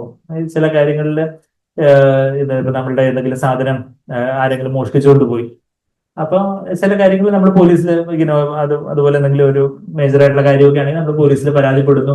അല്ലെങ്കിൽ ചില കാര്യങ്ങളിലൊക്കെ ചിലപ്പോൾ പോലീസിന്റെ നിയമത്തിന്റെയൊക്കെ സഹായമൊക്കെ നമ്മൾ വരേണ്ടതായിട്ടുള്ള സന്ദർഭങ്ങളുണ്ട്. നമ്മളത് ഡിഫെൻഡ് ചെയ്യാൻ വേണ്ടി, മറ്റേ ഒഫൻഡ് ചെയ്യാൻ ചൊറിയാൻ വേണ്ടിയല്ല, മറിച്ച് നമ്മളുടെ ഒരു സ്വയരക്ഷാർത്ഥം, ഡിഫൻസ് എന്ന് പറയുന്നത്. അപ്പൊ എങ്കിൽ പോലും അങ്ങനെയുള്ള എന്തെങ്കിലും ഒരു നിയമ സംവിധാനത്തെ നമ്മൾ അപ്രോച്ച് ചെയ്യുമ്പോഴും നമ്മളുടെ ഉള്ളിൽ ഒരു പരാതിയുടെ ഒരു ആത്മാവ്, ഒരു പിറുപിറുപ്പ്, ഒരു കയ്പ്. നിയമത്തിന്റെ വഴിക്ക് പോകട്ടെ, നമുക്ക് നിയമത്തിന് ചിലപ്പോൾ നമുക്ക് നിയമ പരീക്ഷ തന്നില്ലെങ്കിൽ ചിലപ്പോൾ നമ്മൾ നഷ്ടം സഹിക്കേണ്ടത് തന്നെ വന്നേക്കാം. പക്ഷെ എങ്കിലും നമുക്ക് എന്തെങ്കിലും നിയമപരമായിട്ട് ചില കാര്യങ്ങൾ, ഇപ്പം പണ്ട് ഏതോ നമ്മുടെ സഭയിൽ ആരോ വന്ന് പ്രശ്നം ഉണ്ടാക്കുന്നതായിട്ട് ഇങ്ങനെ ഒരു സംഭവം ഉണ്ടായി. ഒരു സഹോദരനായിരിക്കത്തില്ല, ഒരു അൺബിലീവർ ആണെന്ന് തോന്നുന്നു. അപ്പം പിന്നെ സംഘപരിവാർ പറഞ്ഞു, നിങ്ങളത് പോലീസിൽ അത് അറിയിക്കുക.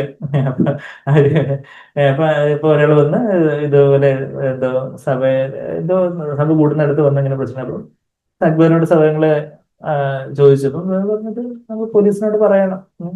നമ്മൾ ആ വ്യക്തിയോട് നമുക്ക് എന്തെങ്കിലും കയ്പോ വിരോധം ഉണ്ടായിട്ടല്ല, മറിച്ച് എന്താ നമുക്ക് ഒരു കാര്യങ്ങൾ ഭംഗിയായിട്ട് നടക്കും. നിയമത്തിന്റെ ചില നമുക്ക് ലോസ് ഓഫ് ദ ലാൻഡ് ക്ഷമിക്കാന്നൊക്കെ പറയുമ്പോൾ ചിലരങ്ങ് തെറ്റിദ്ധരിക്കും. അപ്പം പിന്നെ അയ്യോ നമ്മൾ അങ്ങനെ ചവിട്ടുമത്തെ പോലെ കിടന്നു കൊടുക്കാം. നമ്മൾ ജ്ഞാനത്തോടെ പല കാര്യങ്ങളൊക്കെ നമുക്ക് ചെയ്യാം. പക്ഷെ നമ്മുടെ ഹൃദയത്തിൽ എന്താ ഒരു കംപ്ലൈനിങ് ആൻഡ് മർമറിങ്, എന്താ പറയുക, ആ ഒരു പരാതിയുടെ ആത്മാവ്. ചില കാര്യങ്ങൾ ശരിയാണ്, നമ്മൾ ചിലപ്പം പരാതിയായിട്ട് എഴുതി കൊടുക്കുക. ഇപ്പൊ പോലീസ് സ്റ്റേഷൻ എന്നാൽ പരാതിയായിട്ട് എഴുതി കൊടുക്കുക. അപ്പൊ ഫിലിപ്പ് 2 വന്നല്ലോ, ഒന്ന് പരാതി വാദവും കൂടെ ചെയ്യണം, ഞാൻ പരാതി എഴുതി തരത്തില്ലാന്ന്. എന്താ ആ ഒരു പരാതിയുടെ ഒരു ആത്മാവുണ്ട്, പറഞ്ഞൊരു നമ്മുടെ ഒരു അജിറ്റേഷൻ, ആ ഒരു ആത്മാവില്ലാതെ തന്നെ നമുക്ക് ഫോർമലായിട്ട് ഒരു കംപ്ലൈന്റ് എന്ന് പറയുമ്പോൾ എന്താ ഇന്ന കാര്യത്തിൽ ഒരു നടപടി ഉണ്ടാവണം, ഒരു ഫേവർ ഉണ്ടാവണം, ചില കാര്യങ്ങൾ ചെയ്യണം എന്നുള്ള കാര്യങ്ങൾ നമ്മൾ പറയുന്നു. ഇപ്പൊ തന്നെ നമ്മുടെ സെമിത്തേരിയുടെ കാര്യത്തിൽ നമ്മളെ നിയമപരമായിട്ടുള്ള ചില കാര്യങ്ങൾ. അപ്പൊ അത് നമ്മൾ വേറെ ആർക്കും എതിരല്ല, പക്ഷെ എങ്കിലും ചിലപ്പോൾ അതിന് തടസ്സം നിൽക്കുന്നവർക്ക് ചിലപ്പോൾ തോന്നും, ഇവര് നമുക്ക് എതിരാണെന്ന് ചിലപ്പോൾ തോന്നും. നമുക്ക് ആരോടും നമുക്ക് ന്യായമായിട്ടുള്ള കാര്യങ്ങൾ കിട്ടാൻ വേണ്ടി നമ്മൾ നിയമ സംവിധാനം നമ്മൾ ഉപയോഗിക്കുന്നു എന്നുള്ളത് കാര്യങ്ങളേ ഉള്ളൂ. അപ്പൊ ഞാൻ പറഞ്ഞ ക്ഷമിക്കുക എന്ന് പറയുമ്പോൾ അത് എന്താ ഒരു പരാതിയുടെ ഒരു ആത്മാവ്, ഒരു spirit of complaining and murmuring, ഒരു അജിറ്റേഷൻ, അവരെ ദൈവം അവരോട് കണക്ക് ചോദിക്കട്ടെ എന്നൊക്കെ പറഞ്ഞ് വലിയ പറഞ്ഞ അങ്ങനത്തെ ഒരു കയ്പോ അങ്ങനെയുള്ളതൊന്നും പാടില്ല. പക്ഷെ നമ്മള് ചില കാര്യങ്ങൾ നിയമത്തിന്റെ വഴിക്ക് പോകട്ടെ. ഗ്ലാഡിസ്റ്റൈൻസ് പറഞ്ഞൊരു വാക്യമായിരുന്നു അല്ലെ. ഗ്ലാഡിസ്റ്റൈൻസ് ആരാ?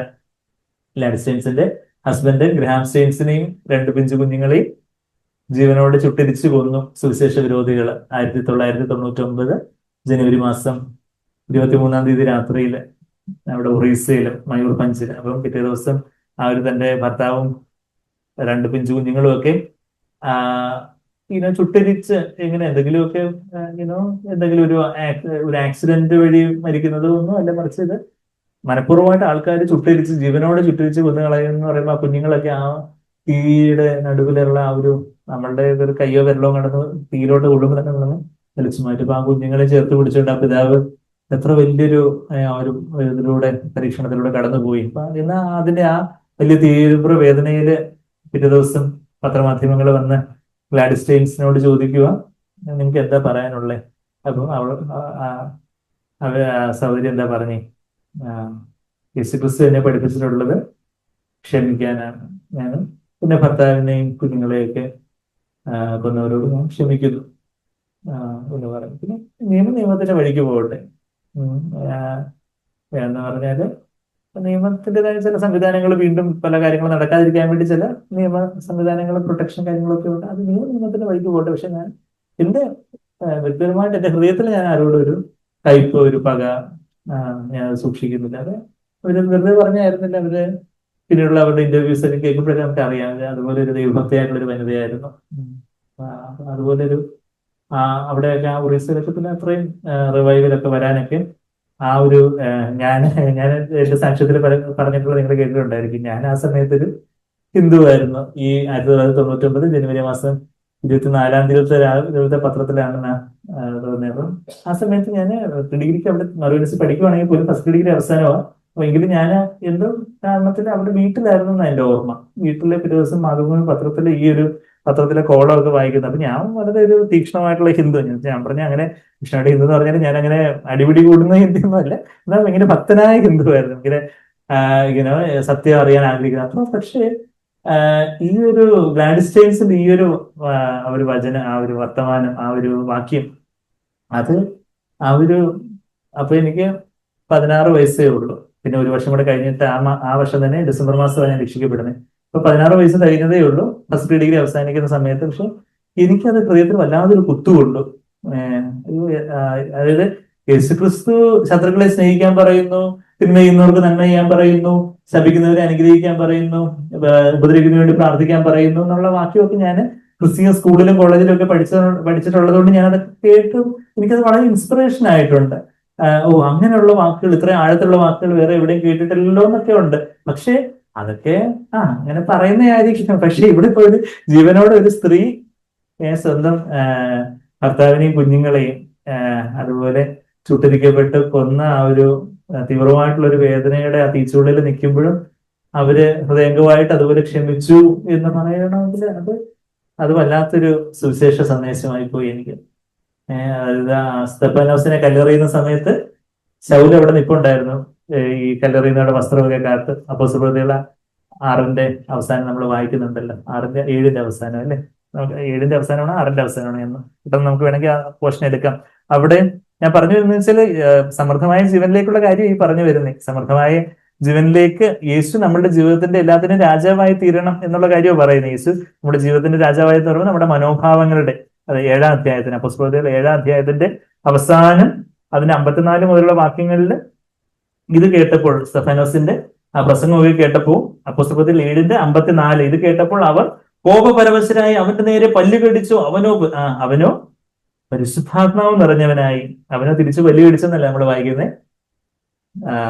പരിശുദ്ധാത്മാവ് നിറഞ്ഞവനായി. പരിശുദ്ധാത്മാവ്, യേശുവിന്റെ ആത്മാവ് വന്നവനെ, അതുവരെ അവന് പരിശുദ്ധാത്മാവ് നിറഞ്ഞവനായി തന്നെ സംസാരിച്ചിരുന്ന ഇവിടെ ഒരു fresh anointing of the holy Spirit. നമ്മൾ പല പീഡകളിലൂടെ കഷ്ടത്തിലൂടെയൊക്കെ കടന്നു പോകുമ്പോൾ ദൈവം നമുക്ക് കുറച്ചുകൂടി ഒരു fresh anointing of the holy Spirit തരും.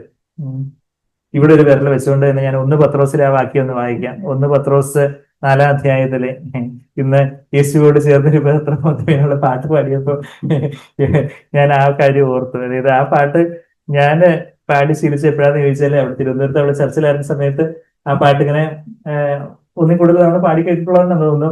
ഞാൻ ഈ വീട്ടിൽ വലിയ ഉപദ്രവം എന്ന് പറഞ്ഞാൽ വീട്ടില് ബൈബിളൊന്നും വായിക്കാൻ പറ്റാതെ വീട്ടിലടങ്കലിലായിരുന്ന സമയത്ത് എനിക്ക് ഈ പാട്ട് മാത്രമേ ഹൃദയത്തിൽ ഓർമ്മയുള്ളൂ. എന്റെ ശരിക്കുള്ള ട്യൂൺ പോലും ഓർമ്മയില്ല. എന്നാൽ അത് ഇങ്ങനെ വീട്ടിലെല്ലാവരും നിന്ദിക്കുകയും അപ്പൊ അതുപോലെ അടിക്കുകയും വഴക്ക് പറയുകയൊക്കെ ചെയ്ത് വിളിക്കുകയൊക്കെ ചെയ്യുന്ന സമയത്ത് ഈ പാട്ട് പാടിക്കൊണ്ട് നടന്നപ്പം ഞാൻ വെച്ചാൽ 1 പത്രോസ് എടുത്തോ, 1 പത്രോസ് 4-ന്റെ 14 ക്രിസ്തുവിന്റെ നാമം ഹേതുവായി നിന്ന് സഹിക്കേണ്ടി വന്നാൽ നിങ്ങൾ ഭാഗ്യവാന്മാർ, മഹത്വത്തിന്റെ ആത്മാവായ ദൈവാത്മാവ് നിങ്ങളുടെ മേൽ ആവസിക്കുന്നുവല്ലോ എന്നാ പറയുന്നത്. നമ്മള് കർത്താവിന് വേണ്ടി ചില കാര്യങ്ങളൊക്കെ സഹിക്കുന്നു, ചില കാര്യങ്ങൾ reviled for his name sake. You are blessed. മക്കാരിയോസ് എന്ന് പറഞ്ഞാൽ ബ്ലെസ്ഡ്, എൻവിയബിളി ഹാപ്പി, അസൂയാവഹമാവണ്ണം സന്തോഷമുള്ളത് എന്നുള്ള ഒരു അർത്ഥമൊക്കെ ആ ഗ്രീക്ക് വാക്കിനുള്ളത്. യുനോ ആത്മാവിൽ ദരിദ്രമായ ഭാഗ്യവാന്മാർ എന്ന് പറയുമ്പോൾ ആ മക്കാരിയോസ് എന്നുള്ള വാക്ക് അവിടെ ഗ്രീക്കിൽ അവിടെ മത്തായി 5:3 ആ ഗിരിപ്രഭാഷണത്തിൽ ഉപയോഗിച്ചാൽ അതേ വാക്ക് തന്നെ ഇവിടെ പത്രോസ് ഉപയോഗിക്കുക. U are blessed. ക്രിസ്തുവിന്റെ നാമനിമിത്തം നമ്മൾ നിന്ന് സഹിക്കേണ്ട ഭാഗ്യവാൻ, because spirit of glory and of God, ദൈവത്തിന്റെ ആത്മാവായിട്ടുള്ള ആ മഹത്വത്തിന്റെ ദൈവാത്മാവ്, നിന്ന് സഹിക്കേണ്ടി വന്ന മഹത്വത്തിന്റെ ആത്മാവാകുന്ന ദൈവാത്മാവ്, ആ പരിശുദ്ധാത്മാവിനെ ഒന്നുകൂടെ വിശേഷിപ്പിക്കുക, സ്പിരിറ്റ് ഓഫ് ഗ്ലോറി. ആ ഒരു സമാഗമന കൂടാരത്തില് ആ ഒരു ഷെക്കേന ഗ്ലോറി, ദൈവത്തിന്റെ ആ മഹത്വത്തിന്റെ ആത്മാവായിട്ടുള്ള ദൈവം നിങ്ങളുടെ മേൽ ആവസിക്കുന്നുവല്ലോ എന്നാ എഴുതിയിരിക്കുന്നേ. Spirit of glory rest on you എന്നാ അതിന്റെ ആ ഗ്രീക്ക് വാക്ക് എന്താന്ന് ചോദിച്ചാൽ അനാപ്പാവോ എന്നുള്ള വാക്കാണ് ഉപയോഗിച്ചിരിക്കുന്നത്. അനാപ്പാവോ എന്നുള്ള വാക്കാണ് മത്തായി 11:28 അധ്വാനിക്കുന്നവരും ഭാരം ചുമക്കുന്നവരും നിങ്ങളെല്ലാവരും എന്റെ അടുക്കൽ വരുവരും ഞാൻ നിങ്ങളെ ആശ്വസിപ്പിക്കും. എന്നുള്ള ആ മത്തായി 11:28 അതേ വാക്ക് തന്നെ ഗ്രീക്കില് ഇവിടെയും 1 പത്രോസ് 4:14 എഴുതിയിരിക്കുന്നത്. അപ്പം ഇങ്ങനെയും നമുക്കത് ട്രാൻസ്ലേറ്റ് ചെയ്യാൻ, മഹത്വത്തിന്റെ ആത്മാവായ ദൈവാത്മാവ് നിങ്ങളെ ആശ്വസിപ്പിക്കുന്നുവല്ലോ. The spirit of glory and of God rest on you എന്ന് ട്രാൻസ്ലേറ്റ് ചെയ്യാം. അത് ഇങ്ങനെയും ട്രാൻസ്ലേറ്റ് ചെയ്യാം, spirit of glory and of God gives you rest. നിങ്ങൾക്ക് ഒരു ആശ്വാസം. ശരിയാണ്, ദൈവാത്മാവ് നമ്മുടെ മേൽ ആവശ്യിക്കുന്നു, കറക്റ്റ് ആയിട്ടുള്ള കാര്യം തന്നെയാണ്. ആ ആത്മാവിന് നമുക്കൊരു ഒരു സമാധാനം, ഒരു സ്വസ്ഥത നൽകുന്നു. Spirit of glory give you rest. അനാപ്പാവ് ചെയ്യുന്നു, ആശ്വസിപ്പിക്കുന്നു. അതുപോലെ നമ്മളെ ഈ അമ്മ താരാട്ട് പാടി പറഞ്ഞതുപോലെ നമുക്കൊരു സ്വസ്ഥത. ബാക്കിയുള്ളവരെല്ലാം അതുപോലെ ഇതെല്ലാം ഇങ്ങനെ വീട്ടിൽ അച്ഛനും അമ്മയും ശേഷക്കാരും ഭയങ്കര ശാപവാക്കും എന്നൊക്കെ പറയുമ്പോൾ ഞാൻ അവിടെ വീടിന്റെ പഴയ വീടിന്റെ മുമ്പില് അന്ന് ഈ ഇന്റർലോക്ക് ഒന്നുമില്ല, മുറ്റത്ത് ഇങ്ങനെ അങ്ങോട്ടും ഇങ്ങോട്ടും നടക്കുക. അപ്പൊ ഇങ്ങനെ യേശുവോട് ചേർന്നൊരു പ്രമോദിനി യേശു, അത് മാത്രമേ എനിക്ക് ഓർമ്മയുള്ളൂ. ഞാൻ തന്നെ കഴിഞ്ഞിട്ട് പിന്നെ കുറച്ചൊരു വരികളൊക്കെ എഴുതി ചേർന്ന കാര്യം, വരികളൊക്കെ കാണാതായ കാര്യം പിന്നെ പറഞ്ഞിട്ടുണ്ട്. അപ്പൊ ഞാൻ പറഞ്ഞതെന്ന് വെച്ചാൽ തിരിച്ച് നമ്മൾ അപ്പോസ്തലരുടെ 7-ാം അധ്യായത്തിലേക്ക് വരുമ്പോൾ അങ്ങനെയുള്ള ആ ഒരു കഷ്ടത്തിന്റെ സന്ദർഭത്തിൽ ഞാൻ എന്റെ ജീവിതത്തിൽ പിന്നെയും അതുപോലെയുള്ള പല എതിർപ്പുകളും പല കഷ്ടങ്ങളും ഒക്കെ വരുന്ന സമയത്ത് പല ഹൃദയഭേദകമായിട്ടുള്ള പല വേദനയിലൂടെയൊക്കെ കടന്നു പോകുന്ന സന്ദർഭങ്ങളിൽ നമ്മളവിടെ നമുക്കവിടെ ഞാൻ എന്താ ദൈവം എന്നോട് ഇങ്ങനെ പെരുമാറിയതെന്ന് പറഞ്ഞൊരു സ്വയം സഹതാപത്തോടെ നമുക്ക് ദൈവത്തിന്റെ മേലെ പല്ല് കടിക്കാം. അങ്ങനെയാണെങ്കിൽ ഇതൊന്നും നടക്കത്തില്ല. പക്ഷെ കുറച്ച് നമ്മളെ തന്നെ താഴ്ത്തി കർത്താവെ അങ്ങ് അനുവദിച്ചു, ഞാൻ കർത്താവെ എന്നെ തന്നെ താഴ്ത്തുന്നു എന്ന് പറഞ്ഞ് നമ്മെ തന്നെ ആ ദൈവഭാഗെ താഴ്ത്തി ഏൽപ്പിക്കുകയാണെങ്കിൽ നമ്മുടെ ആ ജഡമാകുന്ന തിരശ്ശീല അങ്ങ് ചീന്തുവാനായിട്ട് ദൈവത്തിന്റെ വചനമാകുന്ന വാള്, ജ്വാലയുള്ള പരിശുദ്ധാത്മാവിന്റെ ജ്വാലയുള്ള വാളിനെ നമ്മൾ അങ്ങ് അനുവദിക്കുമ്പോൾ അവിടെ ഈ വാളിന്റെ ജ്വാല, ആ പരിശുദ്ധാത്മാ നമ്മുടെ ആത്മാവിലേക്ക് വന്ന് നിറഞ്ഞ് നമ്മളുടെ മേലൊരു സമാഗമന കൂടാരത്തിന്റെ മേല് ആ അതിവിശുദ്ധ സ്ഥലത്ത് ദൈവത്തിന്റെ മഹത്വം, ദൈവത്തിന്റെ ഗ്ലോറി വന്ന് ആവസിച്ചതുപോലെ നമ്മളുടെ മേല് പരിശുദ്ധാത്മാവിന്റെ മഹത്വം വന്ന് ആവസിക്കുകയും നമുക്കൊരു ആശ്വാസം, നമ്മളെ സ്വസ്ഥതയിലേക്ക് പ്രവേശിപ്പിക്കുകയും ചെയ്യുന്ന ഒരു കാര്യം. അതാണ്. അല്ലെങ്കിൽ പിന്നെ മാനുഷികമായിട്ട് ആർക്കും ചെയ്യാൻ പറ്റാത്ത കാര്യം അവിടെ സ്തെഫാനോസ് ചെയ്യുന്നത്. ഞാൻ ഈ ക്ഷമിക്കുന്ന കാര്യം ഈ പറഞ്ഞു വരുന്നത്, സമൃദ്ധമായ ജീവനിലേക്കുള്ള വഴിയുടെ കാര്യം പറഞ്ഞു വരുന്നത്. അപ്പം അതിൽ വളരെ ബേസിക് ആയിട്ടുള്ള കാര്യമാണെന്ന് നമുക്ക് തോന്നിയാലും നമ്മൾ എങ്ങനെ ക്ഷമിക്കണമെന്നാ, കർത്താവ് ക്ഷമിച്ചതുപോലെ ക്ഷമിക്കണമെന്ന് നമ്മൾ കൊളോസ്യർ 3:12-13 വാക്യങ്ങളിൽ നമ്മൾ വായിച്ച് നമുക്ക് കടിച്ചു പിടിച്ച് ക്ഷമിക്കണമല്ലോ, ക്ഷമിച്ചില്ലെങ്കിൽ കർത്താവ് എന്നോട് ക്ഷമിക്കത്തില്ല, അതുകൊണ്ട് ഞാൻ അങ്ങ് ക്ഷമിച്ചിരിക്കുന്നു എന്ന് പറഞ്ഞുള്ള ഒരു ക്ഷമയല്ല, മറിച്ച് യേശു സ്നേഹത്തോടെ ക്ഷമിച്ചതുപോലെ ക്ഷമിക്കാനാ കൊളോസ്യർ 3:12-13 വാക്യങ്ങൾ നമ്മളിപ്പോ വായിച്ചു നിർത്തി. അപ്പം യേശു എങ്ങനെയാ ക്ഷമിച്ചത്? അതാ നമ്മളിപ്പോ അവിടെ സ്തെഫാനോസിന് എക്സാമ്പിൾ, ഞാൻ ഗ്ലാഡിസ്റ്റൈൻസിന്റെ കാര്യം അതാ പറഞ്ഞു. എന്താ യേശു ക്ഷമിച്ചത് എങ്ങനെ? Being full of the holy spirit. തിരിച്ചെത്തിയോ നമ്മളെല്ലാരും? കറന്റ് ലൊക്കേഷൻ എവിടെ? അപ്പോസ്തല പ്രവൃത്തികൾ 7-ാം അധ്യായത്തിന്റെ 55-ാമത്തെ വാക്യം. അവനോ സ്തെഫാനോസോ പരിശുദ്ധാത്മാവ് നിറഞ്ഞവനായി സ്വർഗത്തിലേക്ക് ഉറ്റുനോക്കി. നമ്മൾ പരിശുദ്ധാത്മാവ് നിറയപ്പെടുമ്പോൾ നമ്മൾ മനുഷ്യരിലേക്കല്ല നോക്കുന്നത്. ശരി, നമുക്ക് മനുഷ്യരിലേക്ക് നമ്മൾ നോക്കുമ്പോഴും സ്വർഗത്തിലേക്ക് നോക്കിയിട്ടാണ് നമ്മൾ മനുഷ്യരിലേക്ക് നോക്കുന്നത്. നമ്മൾ മനുഷ്യരിലേക്ക് നോക്കുമ്പോൾ ഈ അധർമ്മികളായ മനുഷ്യരെ കല്ലെറിയുന്നു, ഇവരുടെ മേലെ ദൈവമേ അഗ്നി ഇറക്കണമേ എന്നാണ് മനസ്സ് പ്രാർത്ഥിച്ചത്.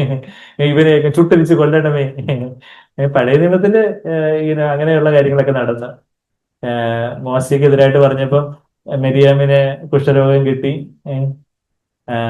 പിന്നെന്താ എലീഷയ്ക്കെതിരായിട്ട് പറഞ്ഞ എലീഷ കഷന്റെ തലയെന്ന് പറഞ്ഞ് കളിയാക്കിയപ്പം കരടി വന്ന് ആ ചെറുപ്പക്കാരെ യുനോ ആക്രമിച്ചു. യേശുവിനെതിരായിട്ട് പറഞ്ഞപ്പോ യേശു എന്താ പറഞ്ഞു? ആ പരിശുദ്ധാത്മാവിനെതിരായിട്ട് പറഞ്ഞാൽ ക്ഷമിക്കാത്തില്ല, പക്ഷെ മനുഷ്യത്തിനെതിരായിട്ട് പറഞ്ഞു സാരമില്ലാതെ നിങ്ങൾ ഇപ്പോഴെന്നെ എപ്പം പറഞ്ഞാൽ അതിനെ എപ്പോഴും ക്ഷമിച്ചിരിക്കുന്നു. ഫ്യൂച്ചർ ഫൊർഗീവ്നെസ് മത്തായി 12 ആ കാര്യങ്ങൾ ഞാൻ പിന്നെ അതിലോട്ടൊന്നും പോകുന്നില്ല. അത് യേശു ക്ഷമിച്ച ക്ഷമ സ്വർഗത്തിലേക്ക് അത് നമുക്ക് പലപ്പോഴും ക്ഷമിക്കാൻ പറ്റാത്തതിന്റെ കാരണം എന്താ? നമ്മൾ സ്വർഗത്തിലേക്ക് നോക്കുന്നില്ല, മറിച്ച് നമ്മൾ മറ്റുള്ളവരിലേക്കും സാഹചര്യങ്ങളിലേക്കും ആ യുനോ എന്താ KSRTC അല്ലെങ്കിലും അങ്ങനെ, ട്രെയിൻ അല്ലെങ്കിലും ഇങ്ങനെ ഒരു ദിവസം തലേ ദിവസം അപ്പോയിന്റ്മെന്റ് എടുത്താലും പിറ്റേ ദിവസം വന്നിട്ട് ഞാൻ പറയും നമ്മുടെ റെയിൽവേ സ്റ്റേഷൻ ട്രെയിനിനെ പോലെ ഇന്ത്യൻ റെയിൽവേ പോലെ ആണല്ലോ 23 മണിക്കൂർ ലേറ്റ് ആയിട്ട് വന്നു. ഈ റെയിൽവേ സ്റ്റേഷനിൽ ഒരു ദിവസം ട്രെയിൻ ആണെങ്കിൽ 1 മണിക്കൂർ നേരത്തെ വന്നു. അപ്പൊ ഇല്ല ഇന്ന് ട്രെയിൻ 1 മണിക്കൂർ നേരത്തെ വന്നു. അപ്പൊ ആരും പറഞ്ഞു ഇത് 1 മണിക്കൂർ നേരത്തെ വന്നതല്ല, ഇത് 23 മണിക്കൂർ ലേറ്റ്, ഇന്നലത്തെ ട്രെയിനാ. പണ്ടത്തെ നമ്മുടെ റെയിൽവേയുടെ അവസ്ഥ എങ്ങനെയായിരുന്നു, ഇപ്പം പിന്നെ അങ്ങനെയൊന്നും അല്ല കേട്ടോ. അപ്പൊ ഇന്ന് പറഞ്ഞതുപോലെ തലേ ദിവസം അപ്പോയിന്റ്മെന്റ് എടുത്തിട്ടാ പിറ്റേ ദിവസം അതേ സമയത്ത് കയറി വന്ന് അപ്പൊ ഞാൻ പുള്ളി ഇങ്ങനെ ഒന്ന് കാല് വാരി എന്ന് പറഞ്ഞതുപോലെ. അപ്പൊ ഞാൻ പറയുന്നത് വെച്ചാൽ അവനോ 55-ാമത്തെ വാക്യം, അവന് പരിശുദ്ധാത്മാവ് നിറഞ്ഞവനെ സ്വർഗത്തെങ്കിലേക്ക് ഉറ്റു നോക്കി. നമുക്കിപ്പോഴും സ്വർഗത്തെങ്കിലേക്ക് നോക്കുമ്പോൾ അവിടെ ആരെയാ കാണുന്നതെന്ന് നമ്മളിപ്പോ താഴോട്ട് വായിക്കുന്നത്, യേശുവിനെ അവൻ കണ്ടു. അപ്പൊ നമ്മളുടെ ജീവിതത്തിലും ഏതൊരു സാഹചര്യം നമുക്ക് ക്ഷമിക്കാൻ പറ്റാത്ത അവസ്ഥയായിരിക്കും. ചിലപ്പോൾ നമുക്ക് ചില കാര്യങ്ങൾ വല്ലാതെ ദേഷ്യം വരുന്നു. എന്റെ ഭാര്യ എന്താ ഇങ്ങനെ ചെയ്യുന്നത്, എന്റെ ഭർത്താവ് എന്താ ഇങ്ങനെ, എന്റെ മക്കൾ എന്താ ഇങ്ങനെ, എന്റെ അപ്പനമ്മമാരെന്താ ഇങ്ങനെ, ഈ old generation daddy and mummy, ഈ പഴഞ്ചനായിട്ടുള്ള പപ്പയും മമ്മി എന്ന് തോന്നുന്നത് നമ്മൾ എങ്ങോട്ട് നോക്കണം? പപ്പയുടെ മമ്മിയോടിലേക്ക് നോക്കിയിട്ട് എന്ത് ചെയ്യണം? സ്വർഗത്തിലേക്ക് നോക്കണം. അല്ലെങ്കിൽ ചിലപ്പോൾ നമ്മളുടെ സഹപ്രവർത്തകര്, നമ്മുടെ കൂടെ ജോലി ചെയ്യുന്ന ആൾക്കാർ, ഈ മാഡം എന്താ ഇങ്ങനെ, ഈ DHS എന്താ, ഡയറക്ടർ ഓഫ് ഹെൽത്ത് സയൻസ് എന്താ ഇത്ര താമസം. അപ്പൊ എന്ത് ചെയ്യണം? നമ്മൾ സ്വർഗത്തിലേക്ക് നോക്കണം. എല്ലാത്തിനും അധികാരിയായിട്ടുള്ള ഒരുവൻ, എല്ലാത്തിനെയും നിയന്ത്രിക്കുന്ന ഒരുവൻ അവിടെ ഇരിപ്പുണ്ട്. സമർത്ഥമായ ജീവനിലേക്കുള്ള കാര്യമാണ് ഞാൻ പറയുന്നത്. അവനോ പരിശുദ്ധാത്മാവ് നിറഞ്ഞവനായി. പരിശുദ്ധാത്മാവ് പറയുമ്പോൾ പരിശുദ്ധാത്മാവ് എന്തിന്റെ ആത്മാവ്? ഇവിടെയുള്ള ആത്മാവ് സ്വർഗത്തിന്റെ ആത്മാവ്. അപ്പം പരിശുദ്ധാത്മ സ്വർഗത്തിലേക്ക് നമ്മളുടെ ദൃഷ്ടികളെ ഉയർത്തും. വിശ്വാസത്തിന്റെ നായകനും പൂർത്തി വരുത്തുന്നതിനുമായി യേശുവിലേക്ക് നോക്കുക. നമ്മുടെ ചിലപ്പോൾ നമ്മുടെ കുടുംബ സാഹചര്യങ്ങളിലേക്ക് നോക്കുമ്പം, നമ്മുടെ സാമ്പത്തിക സ്ഥിതിയിലേക്ക് നോക്കുമ്പം, നമ്മുടെ ജോലി, എനിക്ക് ജോലി ആയില്ല, വിവാഹം ആയില്ല, അല്ലെങ്കിൽ വേണ്ട തരത്തിലുള്ള ജോലി ആയില്ല, അല്ലെങ്കിൽ പല കാര്യങ്ങള്, പല ഞെരുക്കങ്ങളും കാര്യങ്ങളൊക്കെ ഉണ്ട്. നമ്മള് പ്രാഥമികമായിട്ട് നമ്മൾ എങ്ങോട്ട് നോക്കണ്ടേ? വിശ്വാസ നായകനെ പൂർത്തി വരുത്തുന്നതിനുമായ യേശുവിലേക്ക് നോക്കുക, അതായത് സ്വർഗത്തിലേക്ക് നോക്കുക. ഏതാ? സ്വർഗത്തിലേക്ക് നോക്കി, ഉറ്റുനോക്കി. എങ്ങനെ നോക്കിയേ? വെറുതെ നോക്കിയിട്ട് നീ കണ്ണെടുത്തോ? ഇല്ല. Gaze intently in to heaven. അതാ സ്വർഗത്തിലേക്ക് ഉറ്റുനോക്കി. നമ്മള് വെറുതെ ഒന്ന് നോക്കിയാല് കാര്യമില്ല. ഒരു ഗ്ലാൻസിങ് ലുക്ക്, സ്വർഗത്തിലേക്ക് നോക്കിയിട്ട് ഞാൻ പിന്നെ താഴോട്ട് വന്നില്ല. സ്വർഗത്തിലേക്ക് നോക്കണമെങ്കിൽ എങ്ങനെ പറ്റുന്നേ? നമ്മള് പരിശുദ്ധാത്മാവ് എപ്പോഴും നമ്മളെ തന്നെ താഴ്ത്താനായിട്ടാണ് പ്രേരിപ്പിക്കുന്നത്. നമ്മൾ തന്നെ ദൈവഭാഗ്യം താഴ്ത്തുമ്പോൾ പരിശുദ്ധാത്മാവിന്റെ പ്രേരണയ്ക്ക് നമ്മളൊന്ന് കീഴടങ്ങും. പരിശുദ്ധാത്മാവിനെ നമുക്ക് സ്വർഗത്തിലേക്ക് നോക്കാനും, ആ ഒരു ആത്മാവിന്റെ നിറവിലും സ്വർഗത്തിലേക്ക് നോക്കാനും ഒക്കെ പരിശുദ്ധാത്മാവിനെ നമ്മളെ സഹായിക്കും. അതാ പരിശുദ്ധാത്മ നിറഞ്ഞവനായി സ്വർഗത്തിലേക്ക് ഉറ്റുനോക്കി ദൈവ മഹത്വവും ദൈവത്തിന്റെ വലതുഭാഗത്ത് യേശു ഇരിക്കുന്നതും കണ്ടു. അങ്ങനെയാണോ എഴുതിയേക്കുന്നേ? നിൽക്കുന്നതും കണ്ടു. എല്ലാവരും ബൈബിൾ കണ്ടോ? യേശു നിൽക്കുന്നതും കണ്ടു. അവിടെ ഒരു സ്റ്റാൻഡിങ് ഒവേഷൻ എന്നൊക്കെ കേട്ടിട്ടുണ്ടോ? ചില സ്റ്റാൻഡിങ് ഒവേഷൻ എന്നൊക്കെ പറഞ്ഞാല് ചില മത്സരാർത്ഥികളെ ഏറ്റവും നന്നായിട്ടൊക്കെ പ്രകടനം ചെല്ലുമ്പോൾ, അല്ലെങ്കിൽ ചില വലിയ വിശിഷ്ടാതിഥികളൊക്കെ വരുമ്പോൾ എല്ലാവരും ഇങ്ങനെ കാലും വീട്ടി ഇരിക്കൂ. മന്ത്രി വരുന്നു, അപ്പോഴത്തേക്ക് നമ്മളെല്ലാവരും എഴുന്നേറ്റ് നിൽക്കും. എന്ന് പറഞ്ഞാൽ സ്റ്റാൻഡിങ് ഒവേഷൻ എന്ന് പറഞ്ഞതുപോലെ യേശു പിതാവിന്റെ വലതുഭാഗത്ത് ഇരിക്കുന്ന കാര്യമാണ് നമ്മൾ ബാക്കി എല്ലായിടത്തും വചനത്തിൽ വായിക്കുന്നത്. ഇവിടെ മാത്രം standing on at the right hand of the Father എന്ന് നമ്മൾ വായിക്കുന്നത്. അപ്പൊ അവിടെ ചർച്ചിന്റെ ആദ്യത്തെ രക്തസാക്ഷി ആരായിരുന്നു? ഈ സ്റ്റീഫൻ ആയിരുന്നു, സ്തെഫാനോസ് ആയിരുന്നു ആദ്യത്തെ രക്തസാക്ഷി. അത് സ്തെഫാനോസിന് എത്ര വയസ്സുണ്ടായിരുന്നു? 70 വയസ്സുണ്ടായിരുന്നു? 80 വയസ്സുണ്ടായിരുന്നോ? വളരെ ചെറുപ്പക്കാരനായിരുന്നു, ഒരു 20 വയസ്സോ. നമ്മളെക്കാട്ടിലെല്ലാം, നമ്മളെക്കാട്ടിൽ പറയുമ്പോൾ ഇവിടെ ഇരിക്കുന്ന ചുരുക്കം നമ്മുടെ ചെറുപ്പക്കാരുടെ വയസ്സേ കാണത്തുള്ളൂ. ഒരു 18-19 വയസ്സും ഒക്കെ ഒരു ചെറുപ്പക്കാരൻ. He was A young man എന്നൊക്കെ നമ്മളിവിടെ 6-ാമത്തെ വാക്യത്തിൽ ആറഞ്ച് ഓർക്കുന്നില്ലേ? ഓറഞ്ച് എന്ന് നമ്മുടെ മലയാളികൾ പറഞ്ഞ ആറഞ്ച് എന്ന്. അപ്പൊ അപ്പസ്തലൻ ആറഞ്ചാണ് full of the holy spirit and faith എന്ന്. Full of faith and holy സ്പിരിറ്റിന് Stephen a man full of faith and of the spirit. വിശ്വാസവും പരിശുദ്ധാത്മാവും നിറഞ്ഞ പുരുഷനായ സ്തെഫാനോസ് വളരെ ചെറിയ പയ്യനായിരുന്നു. പക്ഷെ അവന് അത്ര ദൈവാത്മാവിനാൽ നിറയപ്പെട്ട് ഈ വലിയ മതമേലാളന്മാരും വലിയ പുരോഹിതന്മാരും ശാസ്ത്രന്മാരും ഒക്കെ ഇങ്ങനെ ഭയങ്കര ഗൗരവഭാവത്തൊക്കെ ഇരിക്കുമ്പം എന്താ ഇപ്പൊ ചിലർ ഈ വലിയ വേഷഭൂഷാദികളോട് കൂടിയിട്ട് വരുമ്പോ ചിലപ്പോ ഈ പള്ളിയിലച്ചന്മാരായിട്ടുള്ള ആൾക്കാരായിരിക്കും, ചിലപ്പോൾ ബിഷപ്പ് അങ്ങനെയൊക്കെ വലിയ അപ്പോഴേക്കും ആൾക്കാരൊക്കെ ഇങ്ങനെ അങ്ങ് അന്തിച്ചത് ഇങ്ങനെ ചിലരുടെയൊക്കെ നാവിറങ്ങിപ്പോകും. പക്ഷെ അപ്പൊ അങ്ങനെയുള്ളതാണെങ്കിൽ അവരും സാധാരണ മനുഷ്യരെന്നുള്ള നിലയിൽ നമ്മളാരും നിന്ദിക്കണമെന്ന് അങ്ങനെയൊന്നും അല്ല ഞാൻ പറയുന്നത്. അതിലെ വീണതിന് അനുഭവം ഇല്ലാത്തവരായിരിക്കും ഒരുപക്ഷെ ബഹുഭൂരിപക്ഷവും.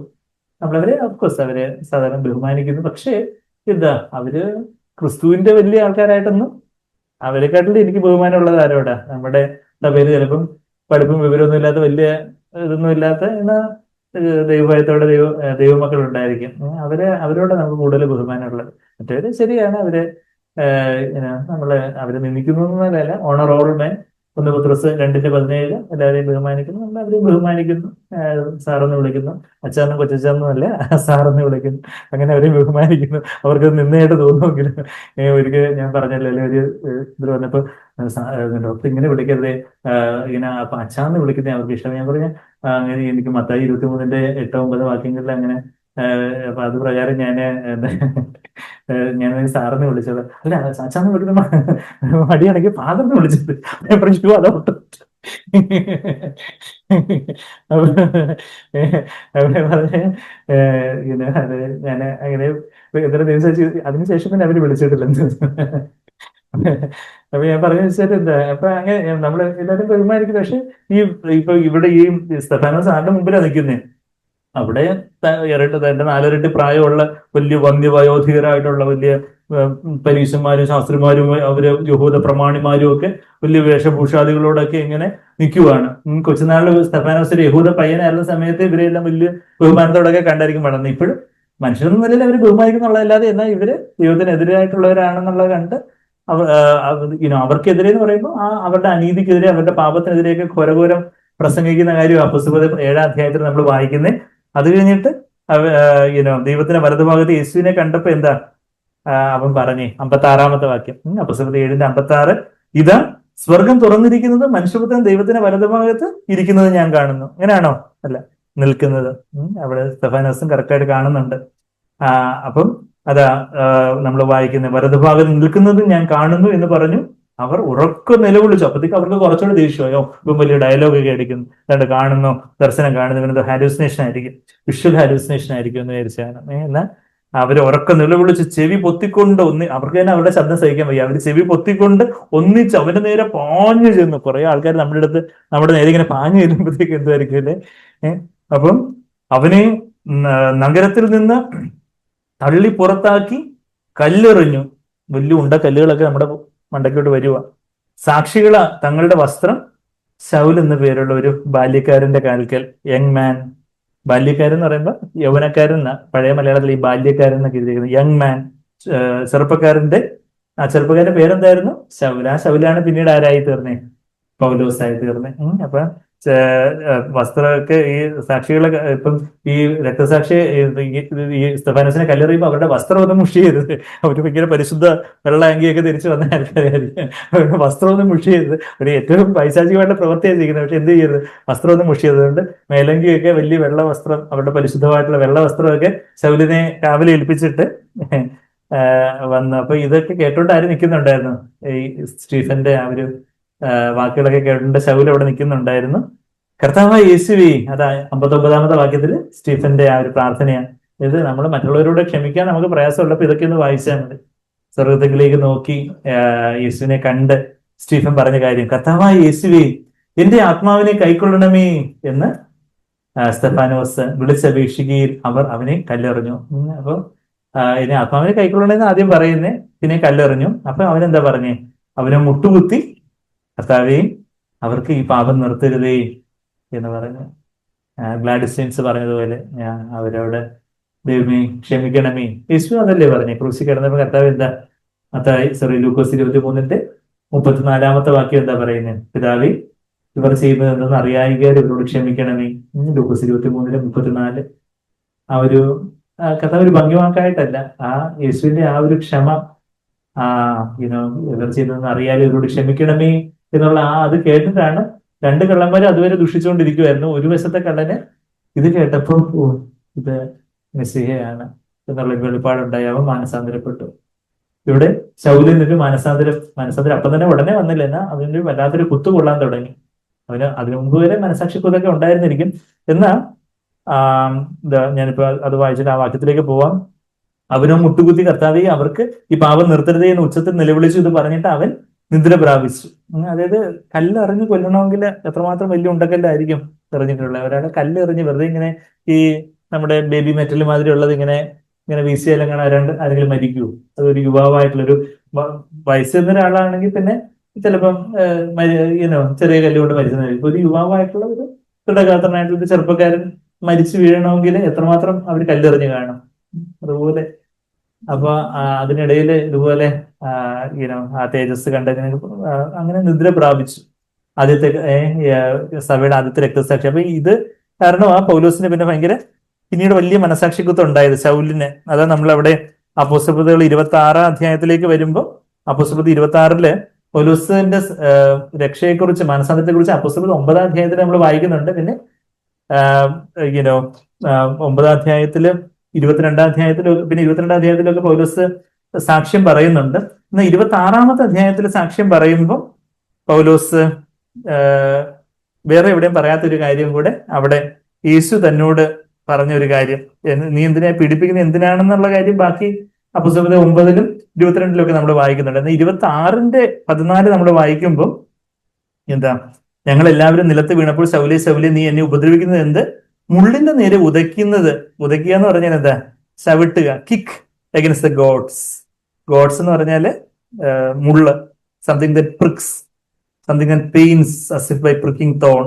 മുള്ളിന്റെ നേരെ നമ്മൾ മുള്ളിന്റെ നേരെ ചവിട്ടാൻ പറ്റുമോ എന്ന് പറയുന്നത് പോലെ മുള്ളിന്റെ നേരെ ഉദയ്ക്കുന്നത് നിനക്ക് വിഷമമാവുന്നു. അപ്പൊ അവരെ മനസാക്ഷിക്കുത്തം നേരത്തെ തന്നെ ഉണ്ടായിരിക്കും. പക്ഷെ ഈ ശൗലിന്റെ സ്തെഫാനോസിന്റെ ഈ ഒരു മറ്റുള്ളവരോട് ക്ഷമിക്കുന്ന ഒരു പ്രാർത്ഥന കേട്ടപ്പം യേശുവിന്റെ ഒരു ഭാഗത്തുണ്ടായിരുന്ന കള്ളൻ യേശുവിന്റെ ആ ക്ഷമിക്കുന്ന മനോഭാവം കണ്ടപ്പോൾ അതൊരു സുവിശേഷത്തിന്റെ ജ്വാലയായിട്ട് അവനെ മാനസാന്തരപ്പെടുത്തിയെന്ന് പറഞ്ഞതുപോലെ സ്തെഫാനോസിന്റെ ആ ഒരു ക്ഷമിക്കുന്ന മനോഭാവം ശൗലിന് ഒരു സുവിശേഷ സന്ദേശമായിരുന്നു. എന്താ, അവന് മനസാക്ഷിക്കുത്ത് കൂടി മുള്ളിന്റെ നേരെ. പിന്നെ അവന് ഇങ്ങനെ ദമസ്കോസിലൂടെ ഒക്കെ പോവുകയാണ് വലിയ ഓർഡറൊക്കെ വാങ്ങിച്ചുകൊണ്ട്. എങ്കിലും ഉള്ളിൽ ഈ മനസാക്ഷിക്കുത്ത് ഇങ്ങനെ എന്ന് പറഞ്ഞു. അതുപോലെയായിരുന്നു ഈ ഗ്ലാഡിസ്റ്റൈൻസിന്റെ ആ ഒരു ക്ഷമ. അത് എന്റെ ഹൃദയത്തിൽ അങ്ങനെ ഒരു കുത്തായിരുന്നു. അത് കഴിഞ്ഞിട്ട് ഇങ്ങനെ പിന്നെയും മാസങ്ങൾ കടന്നുപോയി. ആ വർഷത്തെ സെക്കൻഡ് പ്രീ ഡിഗ്രി ആയി. അതിന്റെ അപ്പോഴത്തെ ഒരു മലയാള എസ്സേ കോമ്പറ്റീഷൻ ഉണ്ടായിരുന്നു. അപ്പൊ ഈ മതനിരപേക്ഷതയൊക്കെ കുറച്ച് ചൂടുള്ള വിഷയങ്ങളായിരുന്നു. അപ്പൊ അവരുടെ എസ്സേ കോമ്പറ്റീഷന്റെ ടോപ്പിക്ക് ഭാരതത്തിൽ മതനിരപേക്ഷതയുടെ പങ്ക്. അപ്പോ ഞാൻ അതൊക്കെ എഴുതുമ്പോൾ ഞാൻ എപ്പോഴും ഹിന്ദു വിശ്വാസം തന്നെ. പക്ഷെ ഞാനത് എഴുതുമ്പോൾ ഈ ഗ്ലാഡിസ്റ്റൈൻസിന്റെ ഒരു ക്ഷമിക്കുന്ന ആ ഒരു കാര്യമൊക്കെ വളരെ പ്രകീർത്തിച്ചുകൊണ്ടൊക്കെ എഴുതിയതുമൊക്കെ പിന്നീട് ആ കോളേജ് മാഗസിൻ വിളിച്ചെന്ന് പറഞ്ഞ അവിടുത്തെ കോളേജ് മാഗസിനൊക്കെ പിന്നീട് പ്രസിദ്ധീകരിച്ച് വരികയൊക്കെ ചെയ്തു. അപ്പൊ അതും കഴിഞ്ഞ് വേറെ കുറച്ച് ഏതാണ്ട് പിന്നെ ഒരു 3-4 മാസമൊക്കെ പിന്നെയും മുള്ളിനെ വരെ ചവിട്ടിക്കൊണ്ടിരിക്കാനേ പറ്റുള്ളൂ. പിന്നെ കർത്താവ് എന്നെ പിടികൂടി. ഡിസംബർ മാസം 1999 ഡിസംബർ മാസം 19-ാം തീയതിയാണ് ഞാൻ രക്ഷയുടെ അനുഭവത്തിലേക്ക് വരുന്നത്. ഞാൻ പറഞ്ഞു വരുന്നത് വെച്ചാൽ എന്താ, ഈ സമൃദ്ധമായ ജീവനിലേക്ക് വരുവാൻ യേശു നമ്മുടെ രാജാവായിരിക്കണം. കർത്താവിന്റെ രാജ്യവും നീതി നമ്മൾ അന്വേഷിക്കുമ്പോഴാണ് സമൃദ്ധമായ ജീവൻ നമുക്ക് ലഭിക്കുന്നത്. അപ്പൊ കർത്താവ് നമ്മുടെ രാജാവായിരിക്കണം എന്ന് പറയുമ്പോൾ നമ്മളുടെ ആ ഒരു മനോഭാവങ്ങള്, ആ ഒരു ക്ഷമിക്കുന്ന മനോഭാവം, ആ ക്ഷമിക്കുന്ന മനോഭാവമാണ് നമ്മളിവിടെ യേശുവിനെ ക്ഷമിക്കുന്ന മനോഭാവം, സ്തെഫാനോസിനെ ക്ഷമിക്കുന്ന മനോഭാവം ഒക്കെ, ഗ്ലാഡിസ്റ്റൈൻസിന്റെ ഒക്കെ ആ ഒരു ക്ഷമിക്കുന്ന മനോഭാവം ഒക്കെ നമ്മൾ കണ്ടു. നമ്മൾ മറ്റുള്ളവരോട് ക്ഷമിക്കുമ്പോൾ നമ്മൾ ചിലപ്പം നമ്മുടെ ആക്ഷൻ അല്ല റിയാക്ഷൻ ആണ് മറ്റുള്ളവർക്ക് കൂടുതൽ ചിന്തിപ്പിക്കുന്നതെന്ന് പണ്ടൊരു സഹോദരൻ പറഞ്ഞു ഓർക്കുന്നുണ്ട്. It is not our action. നമ്മൾക്ക് വലിയ വലിയ കാര്യങ്ങളൊക്കെ പറയും. പക്ഷെ എന്തെങ്കിലുമൊക്കെ പ്രകോപനമായ ഒരു സിറ്റുവേഷനിൽ നമ്മൾ എങ്ങനെ റിയാക്ട് ചെയ്യുന്നു, എങ്ങനെ പ്രതികരിക്കുന്നു എന്നുള്ളതാണ് മറ്റുള്ളവർക്ക് ഒരു സുവിശേഷ സന്ദേശമായി തീരുന്നത്. അപ്പൊ അത് ചിലപ്പോൾ അപ്പോഴായിരിക്കത്തില്ല, കുറെ കഴിഞ്ഞിട്ടായിരിക്കും ചിലപ്പോൾ പലർക്കും അതൊക്കെ ഒരു ഒരു ഇതായിട്ട് വരുന്നത്. പണ്ടൊരു സൂം മീറ്റിംഗില് പണ്ട് ഓൾ കേരള ഒരു സൂം മീറ്റിംഗില് ജോജി ബേർ സംസാരിക്കുക. പെട്ടെന്ന് അങ്ങ് നെറ്റ് കണക്ഷൻ പോവുകയാണ്. ബ്രദറിനെ സ്പോട്ട്ലൈറ്റ് ചെയ്യാൻ നോക്കുന്നു.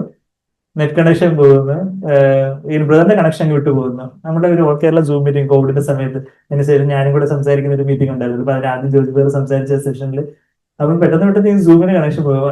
അതിന് പക്ഷെ ബ്രദർ ഒന്നിനാലും അഫക്റ്റഡ് ആവാതെ ബ്രദർ വളരെ കൂളായിട്ട് മീറ്റിംഗ് കഴിഞ്ഞിട്ട് സ്ത്രീകളെ പിന്നീട് എനിക്ക് പറയും, ബ്രദർ ഇങ്ങനെ ഇങ്ങനെ കൂളായിട്ട് ഇങ്ങനെ സാധാരണ നെറ്റ് കണക്ഷൻ ഇടയിൽ പോകുമ്പോൾ കുറച്ചെങ്കിലുമൊക്കെ ഒരു അസ്വസ്ഥത, കുറച്ചൊരു എന്തുവാ ഈ നെറ്റിന്റെ കാര്യം. പക്ഷെ വേറെ വളരെ കൂളായിട്ട് ചില സമയത്തുള്ള നമ്മുടെ ആ ഒരു റിയാക്ഷൻ, നമ്മളെ ക്ഷമിക്കുന്നു, ക്ഷമ ചോദിക്കുന്നു, അങ്ങനെയുള്ള അത് ആ ഒരു സമർത്ഥമായ ജീവനാണ് മറ്റുള്ളവരിലേക്ക് നിറഞ്ഞു കവിഞ്ഞ് ഒഴുകുന്നത്. അപ്പം ഇനി പറഞ്ഞു വന്നത് എന്താ, യേശു നമ്മുടെ രാജാവായി തീരണം എവിടൊക്കെയാണ് നമ്മുടെ മനോഭാവങ്ങളിൽ. അപ്പൊ ക്ഷമിക്കുന്ന മനോഭാവം എല്ലാവരോടും നമ്മള് ഇന്ന് കർത്താവ് നമ്മളെ വിളിക്കുവാണെങ്കിൽ, സാമ്പ്രദറിന്റെ ഒരു സാമ്പ്രദർ കോയമ്പത്തൂർ എൽഡറായിട്ടുള്ള സാമ്പ്രദർ കർത്താവിന് നിദ്ര പ്രാപിച്ച കാര്യം നിങ്ങൾ അതിൽ മിക്കത് അറിഞ്ഞു കാണുമല്ലോ. ഇന്നലെയായിരുന്നു ബ്രദറെ കർത്താവിലേക്ക് ചേർക്കപ്പെട്ടത്. അപ്പോൾ ബ്രദർ 2019 പ്രസംഗിച്ച ഒരു ചെറിയൊരു വീഡിയോ ക്ലിപ്പ് ഇന്ന് വീഡിയോ ഗ്രൂപ്പിൽ നമ്മൾ കണ്ടായിരിക്കും. 2019 ബ്രദർ സംസാരിക്കുമ്പോൾ ബ്രദർ പറയുവാണ്, ഇനി കുറച്ച് വർഷങ്ങളെ എനിക്കുള്ളൂ എന്ന് എനിക്കറിയാം. ബ്രദറിന് അപ്പൊ 61 വയസ്സാന്ന് പറയുന്നുണ്ട് ബ്രദർ അതിനകത്ത്. അപ്പൊ ഞാൻ പിന്നെ നോക്കുമ്പോൾ 7 വർഷം കൂടെ കഴിഞ്ഞു, അപ്പൊ 68 വയസ്സുണ്ടായിരിക്കും. അപ്പൊ കുറച്ച് വർഷങ്ങളെ ഉള്ളതെന്ന് എനിക്കറിയാം. പക്ഷെ അവിടെ ആ സമയത്ത് നമ്മള് കർത്താവിനായിട്ട് ജീവിക്കണം എന്നുള്ളൊരു കാര്യമാണ് ബ്രദർ അവിടെ പറയുന്നത്. അപ്പൊ അതുകൊണ്ട് വേറെ ഒരു റിഗ്രറ്റും ഇല്ലാതെ കർത്താവിനെ പെട്ടെന്ന് ഹൃദയാഘാതം ഉണ്ടായി കാനഡയിലെ മക്കളെ വിസിറ്റ് ചെയ്യുന്ന സമയത്ത് എയർപോർട്ടിൽ വെച്ച് ഹോസ്പിറ്റലിലേക്ക് കൊണ്ടുപോയി. പക്ഷെ കർത്താവ് തന്നെ ആ ഒരു ഓട്ടോ കൊടുത്തയച്ചു എന്റെ പ്രവർത്തി, എന്റെ മിനിസ്ട്രി. അത് അവിടെ കോയമ്പത്തൂരുള്ള അവിടെയും പരിസര പ്രദേശങ്ങളിലൊക്കെ ഒരുപാട് ഒത്തിരി ഒരുപാട് റിവൈവലിന് കാരണമാകാനൊക്കെ വേറെ റിയാദില് അവിടെ സഭ രൂപീകൃതമായ ദൈവം ഇടയാക്കി. വേറിലൂടെ പിന്നെ അച്ഛനും വേറും ഒക്കെയാണ് ഇപ്പൊ റിയാദിലെ ചർച്ച ലീഡർ. പണ്ട് സാം ബ്രദർ ആയിരുന്നു റിയാദിലുണ്ടായിരുന്നു. അതിനുശേഷം പിന്നെ വേറെ കോയമ്പത്തൂർ വന്നതിന് ശേഷം കോയമ്പത്തൂർ അതുപോലെ ഒരു ചെറിയൊരു സഭയായിരുന്നു. അതിന് മുമ്പ് കോയമ്പത്തൂർ സഭ എന്ന് കേട്ടിട്ടുള്ളത്. എന്നാൽ വേറെ വന്നതിന് ശേഷം അതുപോലെ അവിടെ വലിയൊരു അവിടെയും പിന്നെ പല പ്രദേശങ്ങളിലൊക്കെ പല ഫെലോഷിപ്സും കാര്യങ്ങളും ഒക്കെ തുടങ്ങാനൊക്കെ ഇടയാവും. അതുപോലെ അതൊരു നല്ലൊരു വേറെ പലതെയൊക്കെ ഞാൻ അവിടെ വലിയൊരു സെക്കൻഡറി നോൺ പി ജി ചെയ്യുന്ന സമയത്ത് തന്നെ വേറെ എന്തെങ്കിലുമൊക്കെ ഒരു സൈക്കാട്രിക് കൺസൾട്ടേഷനോ കൗൺസിലിംഗ് ഒക്കെ വേണ്ടെന്നുള്ളവരെയൊക്കെ അന്ന് ഞാൻ നോൺ പി ജി ആയിരുന്ന സമയത്ത് പറഞ്ഞയക്കുമായിരുന്നു. നോൺ പി ജി ആയിരുന്ന സമയത്ത് പിന്നെ വലിയൊരും കരികരിയിലായിരുന്ന സമയത്ത് ഇവിടെ ആയിരുന്ന സമയത്തൊക്കെ അവിടെയൊക്കെ കോൺടാക്റ്റിലുള്ള പലരും ഒക്കെ ഇങ്ങനെ ഇവിടെ കുറച്ചുകൂടി ഒരു കൗൺസിലിംഗ് വേണം, ചെറിയൊരു കൺസൾട്ടേഷൻ വേണം, വേറെ പെട്ടെന്ന് നമ്പർ കൊടുത്ത് അങ്ങനെ പലരും ഇപ്പോഴും ഫോളോ അപ്പ് ചെയ്യുന്ന പലരും ബ്രദർ അയച്ചു ഫോളോ അപ്പ് ചെയ്യുന്നവരുണ്ട്. അപ്പൊ അതുപോലെ ഒരു ഫാദറിലെ അപേക്ഷ മറ്റുള്ളവരുടെ ഒരു കരുതലും എന്നൊക്കെയുള്ള. എന്നാൽ അദ്ദേഹം എത്ര ബ്രദറിന്റെ ആ ഒരു ബോഡി അവിടെ ആശുപത്രി കിടക്കുന്നതിൽ ഒരു പുഞ്ചിരിക്കുന്ന മുഖത്തോടെ ഒരു ഉറക്കത്തിൽ ഇങ്ങനെ പുഞ്ചിരിച്ച് കിടക്കുന്ന പോലെ ഉള്ളൊരു സ്വസ്ഥതയോടെ ബ്രദറെ ആ ഒരു സ്തെഫാനോസിന്റെ മൃതശരീരവും അന്ന് കാണുമായിരുന്നെങ്കിൽ അതൊരു പുഞ്ചിരിക്കുന്ന മുഖഭാവമായിരിക്കും ഞാൻ വിശ്വസിക്കുന്നത്. വെച്ചാൽ യേശുവിനെ കണ്ടുകൊണ്ടാവും മരിച്ചത്, ആ ഒരു മഹത്വത്തിന്റെ കർത്താവിനെ കണ്ടുകൊണ്ട്. അപ്പൊ നമ്മളും എന്നാ കർത്താവിലേക്ക് ചേർക്കപ്പെടുന്നതെന്നോ കർത്താവിന്റെ രണ്ടാമത്തെ വരവ് എന്താണ്, ആദ്യം സംഭവിക്കുന്നത് നമുക്ക് അറിയത്തില്ല. യേശുവിന്റെ വരവ് ഏത് സമയത്തും നടക്കാം. നമ്മളെ കർത്താവ് ചേർത്തുകൊള്ളാം. നമ്മൾ ചിലപ്പോൾ ചെറുപ്പക്കാരായിരിക്കും, കൊച്ചുങ്ങളായിരിക്കും എന്നൊക്കെ നമ്മൾ വിചാരിക്കും. പക്ഷെ നമുക്ക് എത്ര ആയുസൊന്നും കർത്താവിന് നമുക്കറിയത്തില്ല. അപ്പൊ പക്ഷെ നമ്മൾ ഇന്നൊരു നല്ല മനസ്സാക്ഷിയോടാണോ നമ്മൾ എല്ലാവരോടും ക്ഷമിച്ചിട്ടുണ്ടോ? ആരോടെങ്കിലും നമുക്കൊരു കയ്പോ വിരോധം ഉണ്ടോ? ആരോടെങ്കിലും ക്ഷമ ചോദിക്കാനുണ്ടോ? ആരെങ്കിലും നമ്മൾ മുറിപ്പെടുത്തിയിട്ടുണ്ടെങ്കിൽ, അറിഞ്ഞോ അറിയാതെ മുറിപ്പെടുത്തി, പക്ഷെ ആരെങ്കിലും മുറിപ്പെടുത്തിയിട്ടുണ്ടെങ്കിൽ ശരിയാണ്, നമ്മൾ ചില ദൈവത്തിന്റെ സത്യത്തിന് വേണ്ടി ചില സ്റ്റാൻഡ് എടുക്കുന്ന കാര്യത്തിൽ ചില കാര്യങ്ങളൊക്കെ നമ്മൾ ഫോമായിട്ട് പറയുന്നു, അതൊക്കെ ഉണ്ട്. അത് കാരണം ആരെങ്കിലും മുറിപ്പെടുന്ന കാര്യമല്ല. മറിച്ച് അല്ലാതെ നമ്മളുടെ ജഡികമായ ഒരു കാര്യം കൊണ്ട് ആരൊക്കെങ്കിലും ഒരു മുറിവുണ്ടായിട്ടുണ്ടോ, ഒരു വേദന ഉണ്ടായിട്ടുണ്ടെങ്കിൽ അവരോട് ക്ഷമ ചോദിച്ചിട്ടുണ്ടോ, എന്തെങ്കിലും തിരിച്ചു കൊടുക്കാനുള്ള കാര്യങ്ങളൊക്കെ എല്ലാം തിരിച്ചു കൊടുത്തിട്ടുണ്ട്. നമുക്ക് നല്ല മനസാക്ഷിയുണ്ടോ? നമ്മൾ റെഡിയാണോ കർത്താവിനെ എതിരേൽപ്പാനായിട്ട്? അപ്പൊ അങ്ങനെ നമ്മളുടെ മനോഭാവങ്ങള്, നമ്മുടെ ഉദ്ദേശ ലക്ഷ്യങ്ങള്, നമ്മുടെ ചിന്തകള്, നമ്മുടെ വാക്കുകള്, പ്രവൃത്തികള് എല്ലാം ആ ഒരു പരിശുദ്ധാത്മാവിന്റെ നിയന്ത്രണത്തിലേക്ക് വരുമ്പോഴാണ് കർത്താവ് നമ്മുടെ ജീവിതത്തിൽ രാജാവായി തീരുന്നു. കർത്താവിന്റെ നീതി എന്ന് പറഞ്ഞാൽ കർത്താവിന്റെ സ്വഭാവത്തിലേക്ക് നമ്മള് അനുരൂപപ്പെടുന്നു. കർത്താവിന്റെ സ്വഭാവം, അതാ കർത്താവിന്റെ നീതി എന്ന് പറഞ്ഞാൽ യേശുവിനെ പോലെ ഒരു താഴ്മയും സൗമ്യതയും, എന്നാൽ പാപത്തിനെതിരെ പാരമ്പര്യത്തിനെതിരെയൊക്കെ ഒരു കാർക്കശ്യത്തോടെ ഫേം ആയിട്ട് സ്ട്രോങ് ആയിട്ട് ബാക്കി മനുഷ്യർ എന്ത് വിചാരിക്കുന്നു വിചാരിക്കാതെ ചില കാര്യങ്ങൾ സ്ട്രോങ് ആയിട്ട് പറയേണ്ടത് സ്ട്രോങ് ആയിട്ട് പറയുന്ന ആൾ അങ്ങനെ ആണെങ്കിൽ ബാക്കിയുള്ള വേണ്ടുന്ന ഭൗതികമായിട്ടുള്ള കാര്യങ്ങളോ നമ്മുടെ ഭൗതികമായിട്ട് ചില ആവശ്യങ്ങൾ, ചിലപ്പോൾ ജോലി സംബന്ധമായിട്ടുള്ള ആവശ്യങ്ങളായിരിക്കും, വിവാഹ സംബന്ധമായിട്ടുള്ള ആവശ്യങ്ങളായിരിക്കും, ചിലപ്പോൾ പഠിത്ത സംബന്ധമായിട്ടുള്ള ആവശ്യങ്ങളായിരിക്കും. അതെല്ലാം ദൈവം നിറവേറ്റാൻ മതിയായവനാണെന്ന് എന്റെ അനുഭവത്തിൽ നിന്ന് തന്നെ എനിക്ക് പറയാനെത്തും. നമുക്ക് ഒരുപാട് സൗകര്യങ്ങൾക്കും അങ്ങനെ ടെസ്റ്റിഫൈ ചെയ്യാനൊക്കുന്ന എന്റെ വിശ്വാസം. ഞാൻ പറയുന്നത് വെച്ചാൽ കർത്താവ് ആർക്കും കടക്കാരനല്ല. അതുപോലെ കർത്താവിന് നമ്മളെ ദൈവഭാഗ്യം അങ്ങ് വട്ടപൂജ്യമായിട്ട് ഏൽപ്പിച്ച് കർത്താവിന്റെ ആത്മാവിനെ നിറഞ്ഞ് ഒരു നല്ല മനസ്സാക്ഷിയോടെ അങ്ങനെ നമ്മൾ ജീവിക്കുവാണെങ്കിൽ വേണ്ടുന്ന കാര്യങ്ങളെല്ലാം കർത്താവ് നമുക്ക് പ്രൊവൈഡ് ചെയ്തോളൂ. കർത്താവ് ഒരു ബോണസ് ആയിട്ട് ആഡ് ചെയ്തോളൂ. സാലറി ഉണ്ട്, ബോണസ് ഉണ്ട്. സാലറി എന്ന് പറഞ്ഞാൽ മാസം മാസം ശമ്പളം കിട്ടുന്നു വർക്ക് ചെയ്യുന്നതിന്. ഇപ്പൊ ബോണസ് എന്ന് പറഞ്ഞാൽ എന്താ, ഓണത്തിനും ക്രിസ്മസിനും ഒക്കെ കുറച്ച് എക്സ്ട്രാ ആയിട്ട് ചില ബോണസ് കിട്ടും എന്ന് പറയുന്നത് പോലെ നമുക്ക് സാലറി മെയിൻ ആയിട്ടുള്ള കാര്യം എന്താ, സമൃദ്ധമായ ജീവൻ. ഞാൻ യോഹന്നാൻ 10:10 എടുത്തെങ്കിലും ആ വാക്യം തന്നെ ഞാൻ വായിച്ചില്ല. അത് ജീവൻ ഉണ്ടാകുവാനും സമൃദ്ധമായ ജീവൻ ഉണ്ടാകുവാനുമാണ് ഞാൻ വന്നിരിക്കുന്നതെന്ന യേശു കർത്താവ് അവിടെ പറഞ്ഞിരിക്കുന്നത്. അപ്പൊ ആ സമൃദ്ധമായ ജീവൻ തരാനാ കർത്താവ് വന്നിരിക്കുന്നത്. ആ സമൃദ്ധമായ ജീവനാണ് സാലറി, അതാണ് നമുക്ക് വേണ്ടത്. അപ്പൊ സമൃദ്ധമായ ജീവനായിട്ട് നമ്മളുടെ ജീവിതത്തെ കർത്താവിന്റെ രാജാവായിട്ട് കർത്താവിന്റെ നീതിയെ നമ്മൾ അന്വേഷിക്കുമ്പോൾ വേണ്ടുന്ന കാര്യങ്ങളെല്ലാം ബോണസ് ആയിട്ട് കർത്താവ് ആഡ് ചെയ്തോളൂ. നമ്മളുടെ ഭൗതികമായിട്ടുള്ള ആവശ്യങ്ങള്, ജോലി സംബന്ധമായിട്ടുള്ള ആവശ്യങ്ങൾ, എല്ലാ കാര്യങ്ങളും അത് കർത്താവ് ആർക്കും കടക്കാരനല്ല. നമുക്ക് വേണ്ടുന്ന ഇപ്പൊ നമ്മൾ വിചാരിക്കുന്നതുകൊണ്ടൊക്കെ ആയിരിക്കത്തില്ല, പക്ഷെ നേരോടെ നടപ്പവർക്ക് കർത്താവ് ഒരു നന്മയ്ക്കും കുറവ് വരുത്തുകയില്ല. 84 സങ്കീർത്തനത്തിന്റെ 11 വാക്യം. കുറച്ച് നാൾ മുമ്പ് നമ്മളത് ആ വാക്യം കണ്ടതാ. 84:11 എന്താ വായിക്കുന്നേ? No good does he withhold from those who walk uprightly. ആക്കി എഴുതിയോ? സങ്കീർത്തനം 84:11 വാക്യം. എല്ലാവർക്കും നിങ്ങൾ കുഞ്ഞുങ്ങളെല്ലാം വാക്യങ്ങൾ എഴുതി വെക്കാം, റെഫറൻസ് എടുത്ത് നോക്കാം. അപ്പൊ എന്താ, നമുക്ക് വീണ്ടും കർത്താവ് തരും. എന്നാൽ കർത്താവിന്റെ ജീവൻ എന്ന് പറഞ്ഞാൽ കർത്താവിന്റെ സ്വഭാവം, ആ കർത്താവിന്റെ ഒരു സ്വഭാവം, കർത്താവ് ആ പരിശുദ്ധാത്മാവിന്റെ ജീവൻ, പരിശുദ്ധാത്മാവിന്റെ ഒരു വലിയൊരു നിറവും പരിശുദ്ധാത്മാവിലൂടെയാണ് കർത്താവിന്റെ ആ ജീവനാകുന്ന ആ സ്വഭാവം നമ്മളിലേക്ക് വരുന്നത്. അതിനായിട്ട് എന്താ, നമ്മൾ നമ്മെ തന്നെ അങ്ങ് താഴ്ത്തിയെടുക്കും. ഞാൻ ആ 10 യോഹന്നാൻ 10 വാക്യം എടുത്തിട്ട് അതിന്റെ 11 വാക്യം കൂടെ പറഞ്ഞുകൊണ്ട് ഞാൻ അങ്ങ് നിർത്തുക. ഇപ്പം തന്നെ യോഹന്നാൻ 10 വാക്യത്തിൽ സമൃദ്ധമായ ജീവൻ ഉണ്ടാകാനാണ് വന്നിരിക്കുന്നത് പറഞ്ഞിട്ട് ഞാൻ പലപ്പോഴും ആ 2 വാക്യങ്ങൾ തമ്മിലുള്ള കോറിലേഷൻ നമ്മൾ പലപ്പോഴും പറഞ്ഞിട്ടുണ്ട്. 11 വാക്യത്തില് യേശു യേശു നല്ല ഇടയനാകുന്ന കർത്താവ് എന്താ ചെയ്യുന്നതെന്നുള്ള കാര്യമാണ് പറയുന്നത്.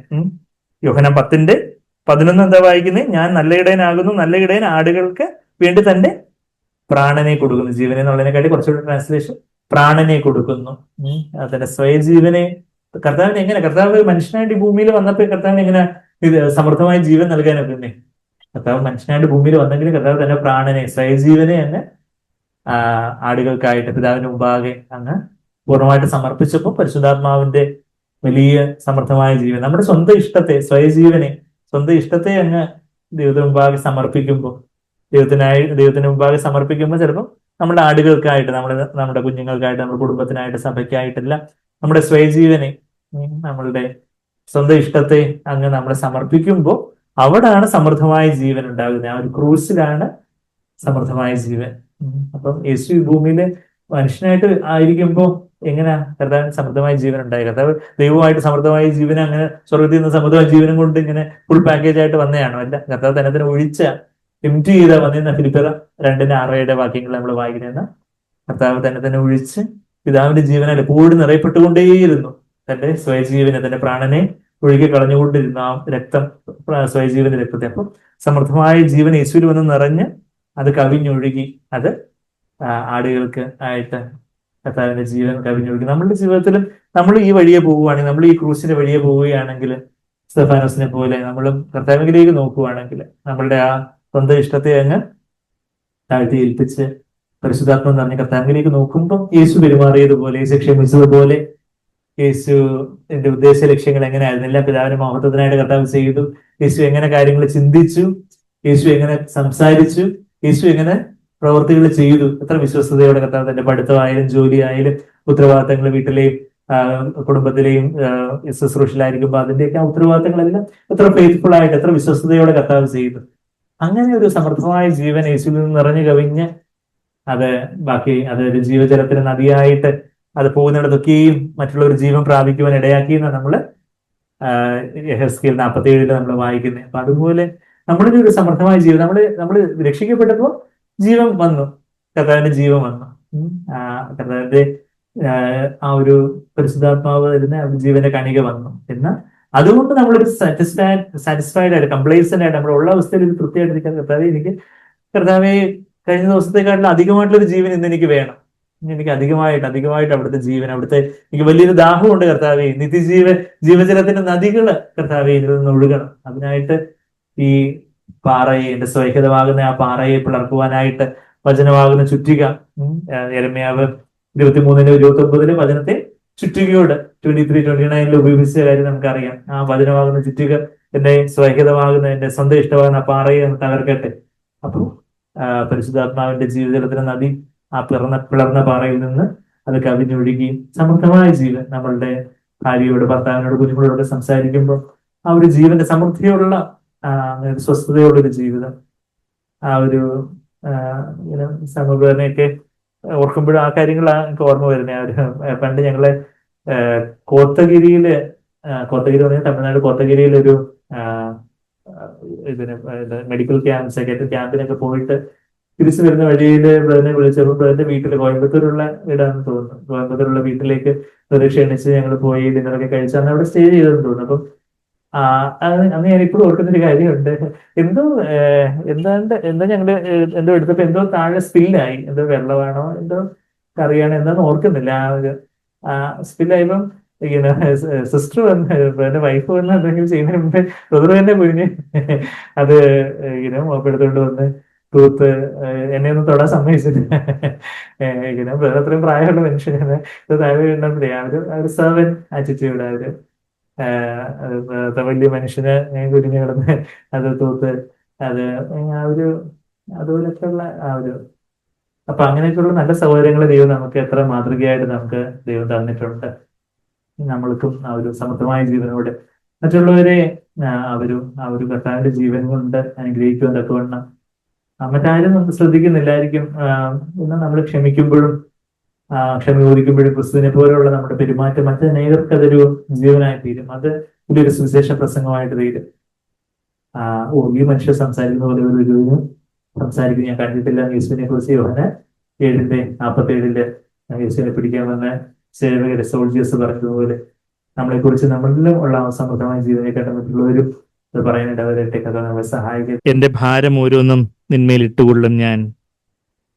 അവിടെ നമ്മുടെ സ്വർഗത്തിലേക്ക് നോക്കുന്ന കാര്യം അവിടെ ആ പാട്ടിന്റെ സ്റ്റാൻസിൽ നമ്മൾ പാടുന്ന സ്തെഫാനോസിനെ പോലെ സ്വർഗത്തെങ്കിലേക്ക് നോക്കുക എന്നാണ് നമ്മളവിടെ വായിക്കുന്നത്. വിശ്വസിക്കുക, അതിന്റെ സ്റ്റാൻസിൽ വിശ്വസിക്കുക, വിശ്രമിക്കുക, കുഞ്ഞാട് വഹിക്കട്ടെ, നമ്മൾ തന്നെ ഭാരം വഹിച്ച് മടുത്ത് എന്ന കർത്താവിന് നമുക്ക് നമ്മുടെ ഭാരമെല്ലാം കൊടുക്കാം. പിന്നെന്താ നമ്മൾ വായിക്കുന്നത്, സ്വർഗത്തേക്ക് നോക്കുക നീ തൻ പ്രമാണങ്ങൾക്കായിട്ട് നാം സ്തുതിച്ചിടാം.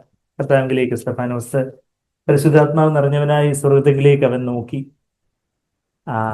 അവന് യേശുവിനെ പോലെ ഉപരിയും അവന് യേശുവിനെ പോലെ തന്നെ ശക്തമായിട്ട് സംസാരിച്ചു. നമ്മൾ ആ അപ്പോസ്തലർ 6 അവസാനത്തെ വാക്യത്തിൽ വായിക്കുന്നുണ്ട്, അവന്റെ മുഖം ഒരു ദൈവദൂതന്റെ മുഖം പോലെ പ്രകാശിച്ചു എന്ന് വായിക്കുന്നുണ്ട്. പരിശുദ്ധാത്മാവിന്റെ നിറവിലെ അവന്റെ മുഖം അതുപോലെ ഒരു ദൈവദൂതന്റെ മുഖം പോലെ പ്രകാശിച്ചു. His face shone like an angel, like the face of an angel. അതുപോലെ വലിയ തേജസ്സോടെ അവൻ വലിയ കാര്യങ്ങളെല്ലാം പറഞ്ഞു. അത് ഇത്രയും ആക്രോശത്തോടെ വന്ന് ആക്രമിക്കുമ്പോഴും പരിശുദ്ധാത്മാവിനാൽ വീണ്ടും നിറയപ്പെട്ട് സ്വർഗത്തിലേക്ക് ഉറ്റുനോക്കി, യേശുവിനെ നോക്കി, എല്ലാവരോടും ക്ഷമിച്ച് തന്റെ ജീവനെ ഫലമേൽപ്പിച്ച് ആ ഒരു നല്ല മാതൃക നമ്മുടെ ജീവിതത്തിലും ആ ഒരു സമൃദ്ധമായ ജീവൻ നമ്മളുടെ ഓരോ ജീവിത സാഹചര്യങ്ങളിലും എല്ലാം നമുക്ക് ജീവനുണ്ട്. എന്നാൽ കർത്താവ് കുറച്ചുകൂടി ഒരു ജീവൻ കിട്ടാൻ വേണ്ടി കർത്താവ് നമ്മളെ പല ഞെരുക്കങ്ങളിലൂടെയും പല പ്രലോഭനത്തിലൂടെയും പ്രതിസന്ധിയിലൂടെ ഒക്കെ കടത്തിവിടുമ്പോൾ അവിടെ നമ്മൾ ആ അവസരങ്ങളെല്ലാം നമ്മൾ കളഞ്ഞു പൊളിക്കുവാണോ, അതോ കർത്താവേ ഞാൻ അങ്ങയിലേക്ക് നോക്കുന്നു, അവിടുത്തെ ജീവനാലിനെ നിറയ്ക്കുക എന്നുള്ള ആ ഒരു പ്രാർത്ഥനയോടെ കർത്താവിലേക്ക് നോക്കിക്കൊണ്ട് ജീവൻ തരുന്ന സമൃദ്ധമായ ജീവൻ തരുന്ന അവിടുത്തെ പ്രമാണങ്ങൾക്കായിട്ട് ഞങ്ങൾ അങ്ങേ സ്തുതിക്കുന്നു. അതെ കർത്താവേ, അവിടുന്ന് ഇന്ന് ഞങ്ങളുടെ മധ്യത്തിലേക്ക് ഇറങ്ങി വന്നത് ഞങ്ങൾക്ക് സമൃദ്ധമായ ജീവൻ തരാൻ വേണ്ടിയാണല്ലോ. ഞങ്ങൾ ഇതുവരെ അനുഭവിച്ചിട്ടില്ലാത്തതിലധികമായിട്ടുള്ളൊരു ജീവൻ, അതിന് തടസ്സമായിട്ട് നിൽക്കുന്ന ഞങ്ങളുടെ സ്വയജീവനെയും സ്വന്തം ഇഷ്ടത്തെയും കർത്താവേ ഞങ്ങൾ അടിയറവ് വെക്കുന്നു. ഞങ്ങളതിനെ സമ്പൂർണ്ണമായിട്ട് കർത്താവെ താഴ്ത്തുന്നു കർത്താവെ. പൂജ്യമായിട്ട് 0 ആയിട്ട് ഞങ്ങളതിനെ താഴ്ത്തുന്നു. ക്ഷമിക്കുന്ന കാര്യത്തിലാവട്ടെ, ഞങ്ങളുടെ ഓരോ ചിന്തകളിലാവട്ടെ, ഞങ്ങളുടെ മനോഭാവങ്ങളിലാവട്ടെ, ഞങ്ങളുടെ പെരുമാറ്റങ്ങളിലാവട്ടെ, ഞങ്ങളുടെ വാക്കുകളിലാവട്ടെ ഒക്കെ കർത്താവെ ഞങ്ങളിലുള്ള ആ ഒരു സ്വന്തമായിട്ടുള്ള സ്വയം തീരുമാനം എടുക്കുന്ന ആ ഒരു ആരഗൻസ്, ആ ഒരു അഹങ്കാരം, ആ ഒരു ധാർഷ്ട്യം കർത്താവെ, അത് ഞങ്ങൾ അടിയുറവ് വെക്കുന്നു കർത്താവെ. ഞങ്ങളുടെ സ്വാതന്ത്ര്യം അവിടുത്തെ മുമ്പാകെ ഞങ്ങളെ കർത്താവിന്റെ അടിമദാസനെ പോലെ ചെറുത് വിളക്കപ്പെടുവാനായിട്ട് ഞങ്ങളെ തന്നെ കർത്താവെ വാതിൽ കട്ടളക്കൽ ഞങ്ങളെ ആ ചെവിയെ ചേർത്ത് തരുന്നു. അവിടുത്തെ വചനമാകുന്ന ആ ഉളി കൊണ്ട് കർത്താവെ ഞങ്ങളെ ചെവി തുളക്കണമെന്ന് പ്രാർത്ഥിക്കുന്നു. ഞങ്ങളുടെ സ്വന്തം ഇഷ്ടത്തെ അടിയുറവ് വെച്ച് അവിടത്തേക്ക് അടിമദാസനായിട്ട് അടിമദാസിയായിട്ടായിരിക്കാൻ കർത്താവെ ഞങ്ങളെ തന്നെ ഇതാ അവിടുത്തെ അടിമദാസി അവിടുത്തെ വചനം പോലെ എന്നിലാവട്ടെ എന്ന് പറഞ്ഞ മറിയത്തെ പോലെ കർത്താവെ ഞങ്ങളെ തന്നെ കർത്താവിന്റെ അടിമദാസിയായിട്ട് അടിമദാസനായിട്ട് അവിടുത്തെ വചനം അവിടുത്തെ പ്രമാണങ്ങൾക്കായിട്ട് സ്തോത്രം ചെയ്തുകൊണ്ട് ഞങ്ങളെ തന്നെ ആ വചനങ്ങളുടെ മുമ്പാകെ ഞങ്ങളെ തന്നെ താഴ്ത്തി ഏൽപ്പിക്കുന്നു. അതേ കർത്താവ് അവിടുത്തെ ശബ്ദം കേട്ട് അങ്ങേ ആത്മാവിനെ നിറവിൽ അറിഞ്ഞ് അവിടുത്തെ ശബ്ദം കേൾക്കുമ്പോൾ കർത്താവെ ഞങ്ങളുടെ സ്വന്തം ഇഷ്ടത്തെ അവിടെ അടിയറവ് പറഞ്ഞ് ആത്മാവിനെ നിറയപ്പെട്ട് ആ വചനം ഞങ്ങളുടെ ജീവന്റെ ഭാഗമായി തീർന്ന് അങ്ങേ ആഴത്തിൽ ആത്മമണവാളനായിട്ട് അറിഞ്ഞ് അങ്ങേ പിൻഗമിച്ച് ആ ജീവന്റെ സമൃദ്ധി നേടുവാനായിട്ട് ആ പുതുതും ജീവനുമായിട്ടുള്ള വഴിയിൽ തന്നെ പോകുവാനായിട്ട് ഞങ്ങളെ ഒരു ചൂട് എടുത്തു വെക്കുവാൻ ഞങ്ങളെ സഹായിക്കണേ കർത്താവേ. ഞങ്ങളുടെ കർത്താവെ ഞങ്ങളുടെ ചിന്തകള്, ഞങ്ങളുടെ വീട്ടിലെ പെരുമാറ്റം, ഞങ്ങളുടെ ഭാര്യയോട് എങ്ങനെ പെരുമാറുന്നു, ഭർത്താവിനോട് എങ്ങനെ പെരുമാറുന്നു, കുഞ്ഞുങ്ങളോട് എങ്ങനെ പെരുമാറുന്നു, അപ്പനമ്മമാരോട് എങ്ങനെ പെരുമാറുന്നു, അമ്മായിപ്പനോട് അമ്മായിമ്മയോടും എങ്ങനെ പെരുമാറുന്നു, കർത്താവെ ഞങ്ങളുടെ ഇൻലോസിനോട്, ഞങ്ങളുടെ നാത്തൂനോട്, അളിയനോട്, അല്ലെങ്കിൽ കർത്താവ് ഞങ്ങളുടെ അയൽപക്കക്കാരോട്, ഞങ്ങളുടെ ബന്ധുക്കളോട്, ഞങ്ങളുടെ സഹപ്രവർത്തകരോട്, കർത്താവ് ഞങ്ങളുടെ കൂട്ടു സഹോദരങ്ങളോടൊക്കെ ഉള്ള ഞങ്ങളുടെ പെരുമാറ്റത്തിൽ, ഞങ്ങളുടെ പ്രവർത്തികളിലും ഒക്കെ കർത്താവെ ഞങ്ങളുടെ സ്വന്തം ഇഷ്ടത്തെ ഇനി എനിക്ക് ജീവിക്കേണ്ട കർത്താവെ അവിടുന്ന് എന്നെ ജീവിച്ചാട്ടെ, അവിടത്തേക്ക് ജീവിക്കുവാനായിട്ടുള്ളൊരു മന്ദിരമായിട്ട് കർത്താവെ എന്റെ ശരീരത്തെ ഒഴിച്ചു വരുന്നു എന്ന് ഞങ്ങൾ പറയുന്നു. നന്ദി കർത്താവെ. നന്ദി അവിടുത്തെ ആത്മാവിനാലും ഞങ്ങൾ ഓരോരുത്തരും നിറയ്ക്കണമെന്ന് പ്രാർത്ഥിക്കുന്നു. കർത്താവെ ഞങ്ങൾ ഇതുവരെ അനുഭവിച്ചിട്ടുള്ളതിൽ അധികമായിട്ടുള്ളൊരു കർത്താവെ സമൃദ്ധമായ ജീവൻ ഇതുവരെ ഉള്ളതിൽ ആഴത്തിലുള്ള ഒരു സമർപ്പണത്തിലേക്ക് ഞങ്ങൾ വരുമ്പോൾ ഇതുവരെ അനുഭവിച്ചിട്ടുള്ളതിൽ അധികമായിട്ടുള്ള ഒരു സമൃദ്ധിയിലേക്ക് കർത്താവ് ഞങ്ങളെ നടത്തുന്നു. ഞങ്ങൾക്ക് അറിയാം കർത്താവ് ഞങ്ങളെ തന്നെ കർത്താവെ നീ ഇതുവരെ ഞങ്ങള് സമർപ്പിച്ചിട്ടുള്ളതിലും ആഴത്തിൽ ഞങ്ങളെ തന്നെ ഏൽപ്പിച്ചു തരുന്നു. ഞങ്ങളുടെ ജീവിതത്തിലെ എല്ലാ മേഖലകളും അവിടത്തേക്കായിട്ട് ഞങ്ങൾ വിട്ടുതരുന്നു കർത്താവെ. അവിടുത്തെ ആത്മാവിനാൽ ജീവനെ ഞങ്ങൾ ഓരോരുത്തരും നിറയ്ക്കണം. ഞങ്ങളെ തന്നെ കർത്താവെ സമ്പൂർണ്ണമായിട്ട് തുറന്നു തരുന്നു കർത്താവെ. ഞങ്ങൾ അങ്ങേ സ്തുതിക്കുന്നു, ഞങ്ങൾ അങ്ങേ നന്ദി പറയുന്നു. ഒരുമിച്ച് കർത്താവിനെ നന്ദി പറഞ്ഞുകൊണ്ട് അവിടുത്തെ ആ ജീവൻ നമ്മൾ ഏറ്റുകൊടുത്തുകൊണ്ട് തന്നെ സമർപ്പിച്ചുകൊണ്ട് ജീവനെ ഏറ്റുകൊടുത്തുകൊണ്ട് നമുക്ക് പ്രാർത്ഥിച്ചുകൊണ്ട് സ്തുതിക്കാം. നന്ദി കർത്താവെ. Hallelujah, hallelujah. അവിടുത്തെ വചനത്തിനായിട്ട് സ്തോത്രം കർത്താവെ. അവിടുത്തെ ആത്മാവിനാൽ ഞങ്ങൾ ഓരോരുത്തരെയും നിറയ്ക്കണം. ഞങ്ങളുടെ ജീവിതത്തെ സമർപ്പിക്കുന്ന എല്ലാ മേഖലകളെയും സമർപ്പിക്കുന്ന കർത്താവെ. കർത്താവെ ഞങ്ങൾക്കുള്ളവരല്ല, അവിടത്തേക്കുള്ളവരാണ് കർത്താവെ. അവിടുത്തെ ആത്മാവിനാൽ പരിശുദ്ധാത്മാവിന്റെ ജീവനാൽ ഞങ്ങളെ നിറച്ചാട്ടെ. സ്വർഗത്തിലേക്ക് നോക്കി യേശുവിനെ നോക്കുവാൻ ഞങ്ങളെ സഹായിച്ചാട്ടെ കർത്താവെ. യേശു ക്ഷമിച്ചതുപോലെ ക്ഷമിക്കുക. ആ സ്തെഫാനോസിനെ പോലെ കർത്താവെ ഇവർ ചെയ്ത പാപമൊന്നും ഇവരുടെ മേൽ കണക്കിടരുതേ എന്ന് പറയുവാന് കർത്താവെ. ആരോടെങ്കിലും ഞങ്ങൾക്ക് എന്തെങ്കിലും പ്രയാസം ഉണ്ടെങ്കിലും കർത്താവെ അതൊന്നും അവർക്ക് കണക്കിടരുതേ എന്ന് അവർക്ക് വേണ്ടി പ്രാർത്ഥിക്കുവാൻ, ഇടിവിൽ നിൽപ്പാൻ കർത്താവെ ഞങ്ങളെ സഹായിച്ചാട്ടെ. കർത്താവെ ഞങ്ങളെ സഹായിച്ചാട്ടെ. അവിടുത്തെ ജീവനാൽ സമൃദ്ധിയായ ജീവനാൽ ഞങ്ങളെ നിറച്ചാട്ടെ. വലിയ സമാധാനത്തിന്റെ സ്വസ്ഥതയിൽ നിറച്ചാട്ടെ കർത്താവെ. ദൈവാത്മാവായ മഹത്വത്തിന് ആത്മാവ് ഞങ്ങളുടെ മേൽ ആവസിക്കട്ടെ, ഞങ്ങളെ ആശ്വസിപ്പിക്കട്ടെ. നന്ദി കർത്താവേ, നന്ദി. ഹല്ലേലൂയ, ഹല്ലേലൂയ, ഹല്ലേലൂയ. Thank you father, thank U Lord, thank you father, thank you Jesus, thank you. അവിടുത്തെ ആത്മാവിനാൽ ഞങ്ങളെ ഫ്രഷായിട്ട് ഞങ്ങളെ നിറച്ചതിനായിട്ട് നന്ദി പറയുന്ന കർത്താവെയാണ്. പാനപാത്രം നിറഞ്ഞു കവിഞ്ഞ് സമൃദ്ധിയായ ജീവനായിട്ട് ഞങ്ങളെ കണ്ടുമുട്ടുന്നവരിലേക്ക് കർത്താവെ, ഞങ്ങളെ ടച്ച് ചെയ്യുന്നവരിലെല്ലാം ആ ജീവനെ പകരുവാൻ ഞങ്ങളെ സഹായിക്കണമേ എന്ന് പ്രാർത്ഥിക്കുന്നു കർത്താവെ. എപ്പോഴും ആ ക്രൂസിന് വഴിയിൽ തന്നെ ആയിരിക്കുവാനും എന്തെങ്കിലുമൊക്കെ പല ഉരസലുകൾ, പല ഫ്രിക്ഷൻ, പല വ്യക്തിബന്ധങ്ങൾ ഉണ്ടാകുമ്പോൾ അവിടെ മരിക്കുവാൻ, അവിടെ കർത്താവെ ക്രൂസിലേറുവാൻ, മരിക്കുവാൻ, ജീവൻ പ്രാപിച്ച് ജീവനെ കൊടുപ്പാൻ ഞങ്ങൾ ഓരോരുത്തരെയും സഹായിച്ചാട്ടെ.